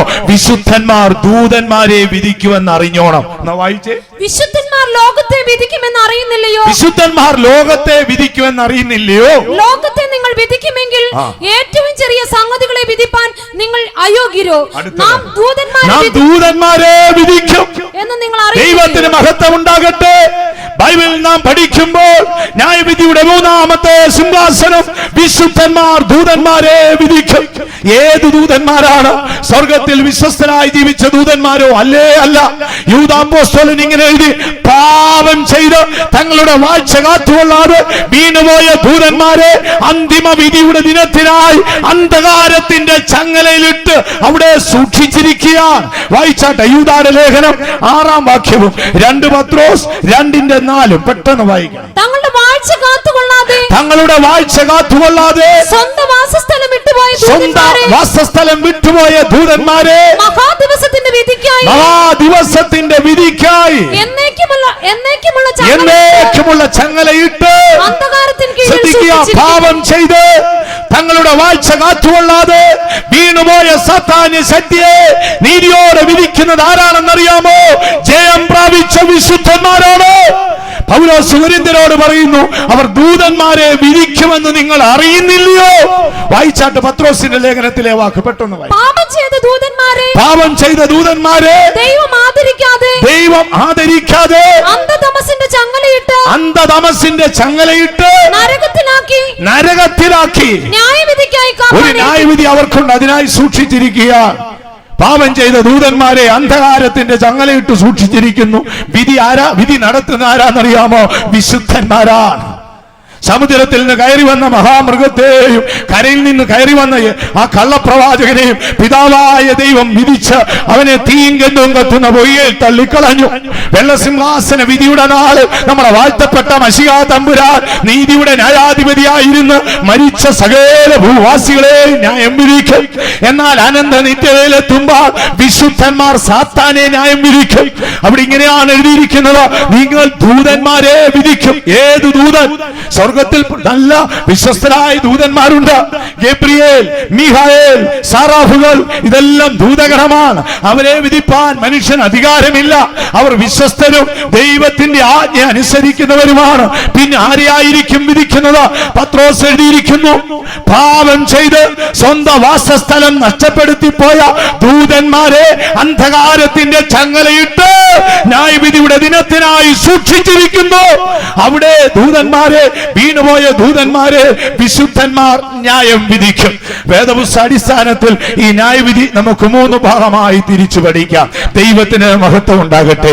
ഒന്ന്, പിതാവായ ദൈവം വയോധ്യൻ സിംഹാസനത്തിലിരുന്ന് നടത്തുന്ന ന്യായവിധി. അത് 1000 ആണ്ട് വാഴ്ചയ്ക്ക് മുൻപാണ്. വീണ്ടും 1000 ആണ്ട് വാഴ്ചയ്ക്ക് ശേഷം മശിഹ വെള്ളസിംഹാസനത്തിലിരുന്ന് നടത്തുന്ന ന്യായവിധി. അനന്തനിത്യതയുടെ കവാടം തുറന്ന് വിശുദ്ധന്മാർക്ക് ഓഹരി കിട്ടുമ്പോൾ അവർക്ക് കിട്ടുന്ന ആ അധികാരത്തിലൊന്ന് വീണുപോയ ദൂതന്മാരുടെ മേലുള്ള ന്യായവിധിയാണ്. ഇനി അടുത്ത ഭാഗത്തേക്ക് നമുക്ക് നമ്മുടെ പെട്ടെന്ന് ശ്രദ്ധയെ കൊണ്ടുവരാം. അടുത്തതായി നമ്മുടെ ചിന്താ വിഷയം നിത്യത എന്നുള്ളതാണ്. ദൈവത്തിന് മഹത്വം ഉണ്ടാകട്ടെ. ഈ വലിയ വിഷയം ചുരുങ്ങിയ സമയം കൊണ്ട് നമുക്ക് ഒരു പരിധി വരെ ചിന്തിച്ചു തീർക്കാനൊക്കത്തുള്ളൂ. ഇനി നമുക്ക് അടുത്ത ഭാഗത്തേക്ക് കടന്നു പോകാം. നിത്യത എന്നുള്ളതാണ്. നിത്യത എന്ന വിഷയത്തെ കുറിച്ച് നാം പഠിക്കുമ്പോൾ ക്രൈസ്തവർ പൊതുവെ ചിന്തിച്ചു വെച്ചിരിക്കുന്നത് ഒരു സ്വർഗവും ഒരു നരകവും. നന്മ ചെയ്തവർ സ്വർഗത്തിലും തിന്മ ചെയ്തവർ നിത്യ നരകത്തിലും പോകും. അതൊരു നല്ല കാര്യം തന്നെ. എന്നാൽ തിരുവെഴുത്ത് നമ്മൾ പഠിക്കുമ്പോൾ വിശുദ്ധ ബൈബിൾ അടിസ്ഥാനത്തിൽ നമുക്ക് നിത്യതയെ 5 വാസസ്ഥലങ്ങളായി തിരിച്ചു പഠിക്കാം. ഈ നിത്യതയുടെ ഒരു രൂപം നമുക്ക് ഭൂമിയിൽ തന്നെ ദൈവത്താൽ സ്ഥാപിക്കപ്പെട്ടത് കാണാം. ഇസ്രായേലിനെ ഈജിപ്തിൽ നിന്ന് വിടുവിച്ച് ആഴമേറിയ ചെങ്കടൽ കടത്തി സീനായിലേക്ക് വന്നു ചേരുമ്പോൾ യഹോവയായ ദൈവം മോശെ പർവ്വതത്തിലേക്ക് വിളിച്ചു. വയോധ്യനായ മോശ പർവ്വതത്തിലേക്ക് കയറി ചെന്നു. പെട്ടെന്ന് ദൈവം സ്വർഗ കവാടത്തിന്റെ വാതിൽ തുറന്നു. അതിനുശേഷം മോശയോട് പറഞ്ഞു, മോശേ, ഞാൻ നിന്നെ പർവ്വതത്തിൽ കാണിച്ച മാതൃക പ്രകാരം നീ ഒരു കൂടാരം ഉണ്ടാക്കണം. മോശ താഴ്വരയിൽ ഇറങ്ങി വന്നു. ബെസലേലിനോട് പറഞ്ഞു, മകനെ, ഞാനൊരു ദർശനത്തിൽ ദൈവത്തിന്റെ നിവാസം കണ്ടു.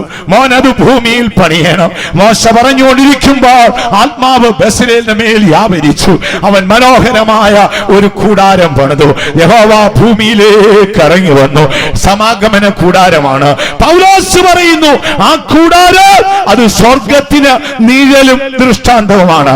നമ്മൾ ആ കൂടാരത്തെ കുറിച്ച് പഠിച്ചാൽ ഈ നിത്യതയെ കുറിച്ച് ഒരു ഭാഗം പഠിക്കാം. മശിഹ തമ്പുരാൻ ഭൂമിയിൽ ഇരിക്കുമ്പോൾ തന്റെ ശിക്ഷകണത്തോട് പറഞ്ഞു, എന്റെ പിതാവിന്റെ ഭവനത്തില് അനേക വാസസ്ഥലങ്ങളുണ്ട്.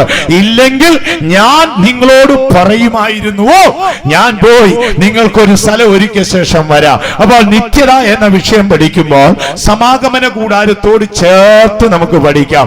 മോശ സ്വർഗത്തിൽ കണ്ടു ഭൂമിയിൽ ഇറങ്ങി വന്ന് ആ പറഞ്ഞ ക്രമപ്രകാരം ഒരു സമാഗമന കൂടാരം ഉണ്ടാക്കി. അതിന് പ്രധാനപ്പെട്ട 3 ഭാഗവും അതിലുപരിയായി ദൈവം വസിച്ച 4മതൊരു സ്ഥലവുമുണ്ട്. ദൈവത്തിന് മഹത്വം ഉണ്ടാകട്ടെ. സ്വർഗത്തെ കുറിച്ച് നാം പഠിച്ചാല് യോഹന്നാൻ വെളിപ്പാട് പുസ്തകത്തിൽ ഇങ്ങനെ പറയാണ്, പിന്നെ ഞാൻ കണ്ടു 1-ാമത്തെ ആകാശവും 1-ാമത്തെ ഭൂമിയും ഒഴിഞ്ഞുപോയി. പുതിയ ആകാശവും പുതിയ ഭൂമിയും ഞാൻ കണ്ടു. പുതിയ യെരൂശലേം എന്ന വിശുദ്ധ നഗരം ഭർത്താവിനായി അലങ്കരിച്ച മണവാട്ടിയെ പോലെ സ്വർഗത്തിൽ നിന്ന് ഇറങ്ങുന്നത് ഞാൻ കണ്ടു. അപ്പോൾ യോഹന്നാൻ എന്തെല്ലാം കണ്ടു? ഒരു പുതിയ ആകാശം കണ്ടു. യോഹന്നാൻ ഒരു പുതിയ ഭൂമി കണ്ടു. യോഹന്നാൻ ഒരു പുതിയ യെരൂശലേം കണ്ടു. നമുക്ക് സമാഗമന കൂടാരത്തിലേക്ക് പോകാം. മോശ കൂടാരം ഭൂമിയിൽ പണി കഴിപ്പിക്കുമ്പോൾ അതിന് 3 വശമായിരുന്നു. 1-ാമത്തെ സ്ഥലത്തിന്റെ പേര് പ്രാകാരം എന്നാണ്. പ്രാകാരം. അവിടെ 8-ാം നാളിൽ പരിച്ഛേദനേറ്റ ഒരു ഇസ്രായേലിന് ചെന്ന് ചേരാം. അവിടെ ഒരു ചെറിയ വെളിച്ചമുണ്ട്. ആ വെളിച്ചം യാഗപീഠത്തിങ്കൽ യാഗമൃഗം കത്തുന്ന വെളിച്ചമാണ്. അവിടെ ഒരു പിച്ചളത്തൊട്ടിയും ഒരു യാഗപീഠവും ഉണ്ട്. പ്രിയമുള്ളവരെ, ആർക്കവിടെ കയറി ചെല്ലാം? ഇസ്രായേലിലെ 12 ഗോത്രങ്ങളിലും 8-ാം നാളിൽ പരിച്ഛേദനേറ്റവന് പ്രാകാരത്തിൽ ചെന്ന് കയറാം. സ്വർഗത്തെ കുറിച്ച് പഠിക്കുമ്പോൾ സമാഗമന കൂടാരത്തിന് നിഴലും ദൃഷ്ടാന്തവുമായിട്ടുള്ള ഈ സ്വർഗത്തിന് ഒരു പ്രാകാരമുണ്ട്. വേദപുസ്തക അടിസ്ഥാനത്തിൽ ഈ പ്രാകാരത്തിന് ബൈബിൾ പുതിയ ഭൂമി എന്നാണ് പറയുന്നത്. വായിച്ചാട്ട് വെളിപ്പാട് പുസ്തകത്തിൽ വരുമ്പോൾ ഞാൻ പുതിയ ആകാശവും പുതിയ ഭൂമിയും കണ്ടു. 1-ാമത്തേത് ഒരു പ്രാകാരം. ഇതിന് നമുക്ക് പുതിയ ഭൂമി എന്ന് പറയാം. 2-ാമത്തെ ഒരു സ്ഥലമുണ്ട്. അതിന് വിശുദ്ധ സ്ഥലമെന്നാണ് പേര്. അവിടെ എല്ലായ്പ്പോഴും ഒന്നും എല്ലാവർക്കും കയറി ചെല്ലാനൊക്കത്തില്ല. അഭിഷേക തൈലം തലയിൽ ഒഴിക്കപ്പെട്ട ലേവ്യ വംശത്തിൽപ്പെട്ട പുരോഹിതന് അവിടെ കയറി ചെല്ലാം. അവിടെ ചെല്ലുമ്പോൾ പ്രാകാരം നിന്ന ശേഷം ഒരു വലിയ കർട്ടൻ കിടക്കുകയാണ്. ആ കർട്ടന്റെ ഉള്ളിലൂടെ അടുത്ത സ്ഥലത്തേക്ക് കയറി എന്നിരിക്കട്ടെ. അടുത്ത സ്ഥലത്തേക്ക് ചെല്ലുമ്പോൾ അടുത്ത സ്ഥലത്തേക്ക് നമ്മൾ നോക്കിയാൽ അടുത്തതായി ഒരു വിശുദ്ധ സ്ഥലം കാണാം. ഈ വിശുദ്ധ സ്ഥലത്തിന്റെ പ്രത്യേകത എന്നറിയാമോ? അവിടെ ചില കാര്യങ്ങൾ കാണാം. ഒന്നാമതായി വിശുദ്ധ സ്ഥലത്ത് നാം ചെന്നാൽ ഒരു 7 കവരത്തോടെ നിൽക്കുന്ന ഒരു വിളക്ക് കാണാം. അത് കെട്ടുപോകാതെ ശുദ്ധിയുള്ള ഒലിവെണ്ണ ഒഴിച്ച് നിത്യം കത്തിക്കുകയാണ്. രണ്ടാമത് മറുഭാഗത്തേക്ക് നോക്കിയാൽ ഒരു കാഴ്ചയപ്പത്തിന്റെ മേശയുണ്ട്. ഇസ്രായേൽ ദൈവത്തെ പ്രസാദിപ്പിക്കേണ്ടതിന് അതിൽ കാഴ്ചയപ്പം വെച്ചിട്ടുണ്ട്. മറുഭാഗത്തേക്ക് നോക്കിയാൽ ഒരു ധൂപപീഠമുണ്ട്, നിത്യം പുകഞ്ഞുകൊണ്ടിരിക്കുകയാണ്. കയറി ചെല്ലാൻ ആർക്ക് അനുവാദം ഉണ്ടെന്നറിയാമോ? 8-ാം നാളിൽ പരിച്ഛേദന ഏറ്റവനും പിന്നെ ലേവ്യ പൗരോഹിത്യത്താൽ ആ വംശത്തിൽ ജനിച്ച് അഭിഷേകം പ്രാപിച്ച പുരോഹിതന് കയറി ചെല്ലാം. അവിടെ നിത്യം കത്തുന്ന വിളക്കുണ്ട്, നിത്യം ഇരിക്കുന്ന കാഴ്ചപ്പത്തിന്റെ മേശയുണ്ട്, നിത്യം പുകയുന്ന ഒരു ധൂപപീഠമുണ്ട്. അവിടെ ഒരു വെളിച്ചമുണ്ട്. സമാഗമന കൂടാരത്തെ കുറിച്ച് പഠിച്ചാൽ 3 നിലവാരത്തിലുള്ള വെളിച്ചമുണ്ട്. പ്രാകാരത്തിലെ വെളിച്ചം യാഗമൃഗം കത്തുമ്പോൾ ഉള്ള വെളിച്ചമാണ്. വിശുദ്ധ സ്ഥലത്തെ വെളിച്ചം എന്ന് പറഞ്ഞാൽ ഇടിച്ചെടുത്ത ഒലിവെണ്ണ ഒഴിച്ച് കത്തുന്ന വെളിച്ചമാണ്. ഇനി ഉള്ളിലേക്ക് കയറി ചെല്ലാം. അടുത്തൊരു സ്ഥലമുണ്ട്, പേര് അതിവിശുദ്ധ സ്ഥലം എന്നാണ്. അവിടെ ആർക്ക് കയറാമെന്നറിയാമോ? ആ നൂറ്റാണ്ടിൽ അല്ലെങ്കിൽ ആ കാലഘട്ടത്തിൽ ജീവിക്കുന്ന ഒരു പുരോഹിതന് കയറാം. എപ്പോൾ? ആണ്ടിൽ ഒരിക്കൽ 7-ാം മാസം 10-ാം തീയതി തന്റെ ജനത്തിന്റെയും പാപപരിഹാരത്തിനായി അവൻ എന്ത് ചെയ്യും? അതിവിശുദ്ധ സ്ഥലത്തേക്ക് കയറി ചെല്ലും. ദൈവത്തിന് മഹത്വം ഉണ്ടാകട്ടെ. ഈ കൂടാരം സ്വർഗത്തിന് നിഴലും ദൃഷ്ടാന്തമാണ്. ഒരു പ്രാകാരമുണ്ട്, ഒരു വിശുദ്ധ സ്ഥലമുണ്ട്, ഒരു അതിവിശുദ്ധ സ്ഥലമുണ്ട്. എന്താണ് യോഹന്നാൻ പറഞ്ഞത്? ഞാനൊരു പുതിയ ഭൂമി കണ്ടു, ഞാനൊരു പുതിയ ആകാശത്തെ കണ്ടു, മൂന്നാമത് പുതിയ യെരൂശലേം എന്നൊരു വിശുദ്ധ നഗരം കണ്ടു. ഏതാണ് ഈ പുതിയ യെരൂശലേം? ഈ പുതിയ യെരൂശലേമാണ് വിശുദ്ധ ബൈബിളിലെ സമാഗമന കൂടാരത്തിലെ അതിവിശുദ്ധ സ്ഥലം. ദൈവത്തിന് മഹത്വം ഉണ്ടാകട്ടെ. ഇപ്പോൾ പ്രധാനപ്പെട്ട 3 സ്ഥലങ്ങൾ നാം കണ്ടു. പ്രാകാരം, വിശുദ്ധ സ്ഥലം, അതിവിശുദ്ധ സ്ഥലം. പുതിയ ഭൂമി, പുതിയ ആകാശം, പുതിയ യെരൂശലേം യോഹന്നാൻ കാണുകയാണ്. ഇനി അടുത്തത്, ഈ അതിവിശുദ്ധ സ്ഥലത്തിന്റെ മധ്യഭാഗത്ത് 2 കെരൂബുകളുണ്ട്. ദാവീദ് പറഞ്ഞു, കെരൂബുകളുടെ മധ്യേ വസിക്കുന്ന യഹോവേ. ദൈവം വസിച്ചത് കെരൂബുകളുടെ മധ്യയാണ്. അതിവിശുദ്ധ സ്ഥലത്ത് ഒരു നീയോപ്പട്ടകം ഇരിപ്പുണ്ട്. അത് 2 കെരൂബുകൾ അടുപ്പുപണിയായി അടിച്ചു പണിത് മുഖാമുഖം നോക്കിയിരുന്ന് ഒരു ചിറകുകൾ ഉയരത്തിലേക്കും മറ്റേ ചിറകുകൊണ്ട് പെട്ടകത്തെ സൂക്ഷിച്ചുകൊണ്ട് 2 കെരൂബുകൾ ഇരിപ്പുണ്ട്. ഇതിന്റെ നടുവിലാണ് ദൈവം വസിക്കുന്നത്. ഇതെവിടെയാണെന്നറിയാമോ? വിശുദ്ധ ബൈബിൾ പറയുന്ന നിത്യതയിലെ ഏറ്റവും ഉയർന്ന സ്ഥലമായ സിയോനാണ്. അതുകൊണ്ടാണ് ബൈബിൾ ഇങ്ങനെ എഴുതിയിരിക്കുന്നത്, യഹോവ സിയോനിൽ നിന്ന് പ്രകാശിക്കുന്നു, യഹോവ സിയോനെ തന്റെ നിവാസമായി തെരഞ്ഞെടുത്തിരിക്കുന്നു, യഹോവ സിയോനിൽ വിശ്രമിക്കുന്നു, യഹോവയുടെ ഉപദേശം സിയോനിൽ നിന്ന് പുറപ്പെടുന്നു. ദൈവത്തിന് മഹത്വം ഉണ്ടാകട്ടെ. ഒരുവൻ അനുഗ്രഹിക്കപ്പെടുന്നത് സിയോനിൽ നിന്നാണ്. യഹോവയുടെ ഉപദേശം പുറപ്പെടുന്നത് സിയോനിൽ നിന്നാണ്. യഹോവ തന്റെ വിശ്രാമ സ്ഥലമായി തെരഞ്ഞെടുത്തത് ഈ സിയോനെയാണ്. സർവഭൂമിയുടെയും ആനന്ദം ഈ സിയോനാണ്. സ്ഥിതി ചെയ്യുന്ന എവിടെയാണെന്നറിയാമോ? പുതിയ യെരൂശലേം എന്ന വിശുദ്ധ നഗരത്തിന്റെ മധ്യവശത്ത്. നാം ബൈബിൾ പഠിച്ചാൽ ഈ സമാഗമന കൂടാരത്തിന്റെ 3 ഭാഗങ്ങളും അതിന്റെ ഉള്ളിൽ ഉൾക്കൊണ്ട് നിൽക്കുന്ന 4ാമതൊരു വശമുണ്ട്. 1 പ്രാകാരം, 2 വിശുദ്ധ സ്ഥലം, 3 അതിവിശുദ്ധ സ്ഥലം, 4 കൃപാസനം. പ്രാകാരം പുതിയ ഭൂമിക്കും, അതുപോലെ വിശുദ്ധ സ്ഥലം പുതിയ ആകാശത്തിനും, അതിവിശുദ്ധ സ്ഥലം പുതിയ യെരൂശലേമിനും, കൃപാസനം ദൈവത്തിന്റെ വിശ്രാമ സ്ഥലമായ സിയോനുമാണ്. ദൈവത്തിന് മഹത്വം ഉണ്ടാകട്ടെ. ഇനി 5ാമതൊരു സ്ഥലമുണ്ട്. അത് കോമ്പൗണ്ട് വാളിന് പുറത്താണ്.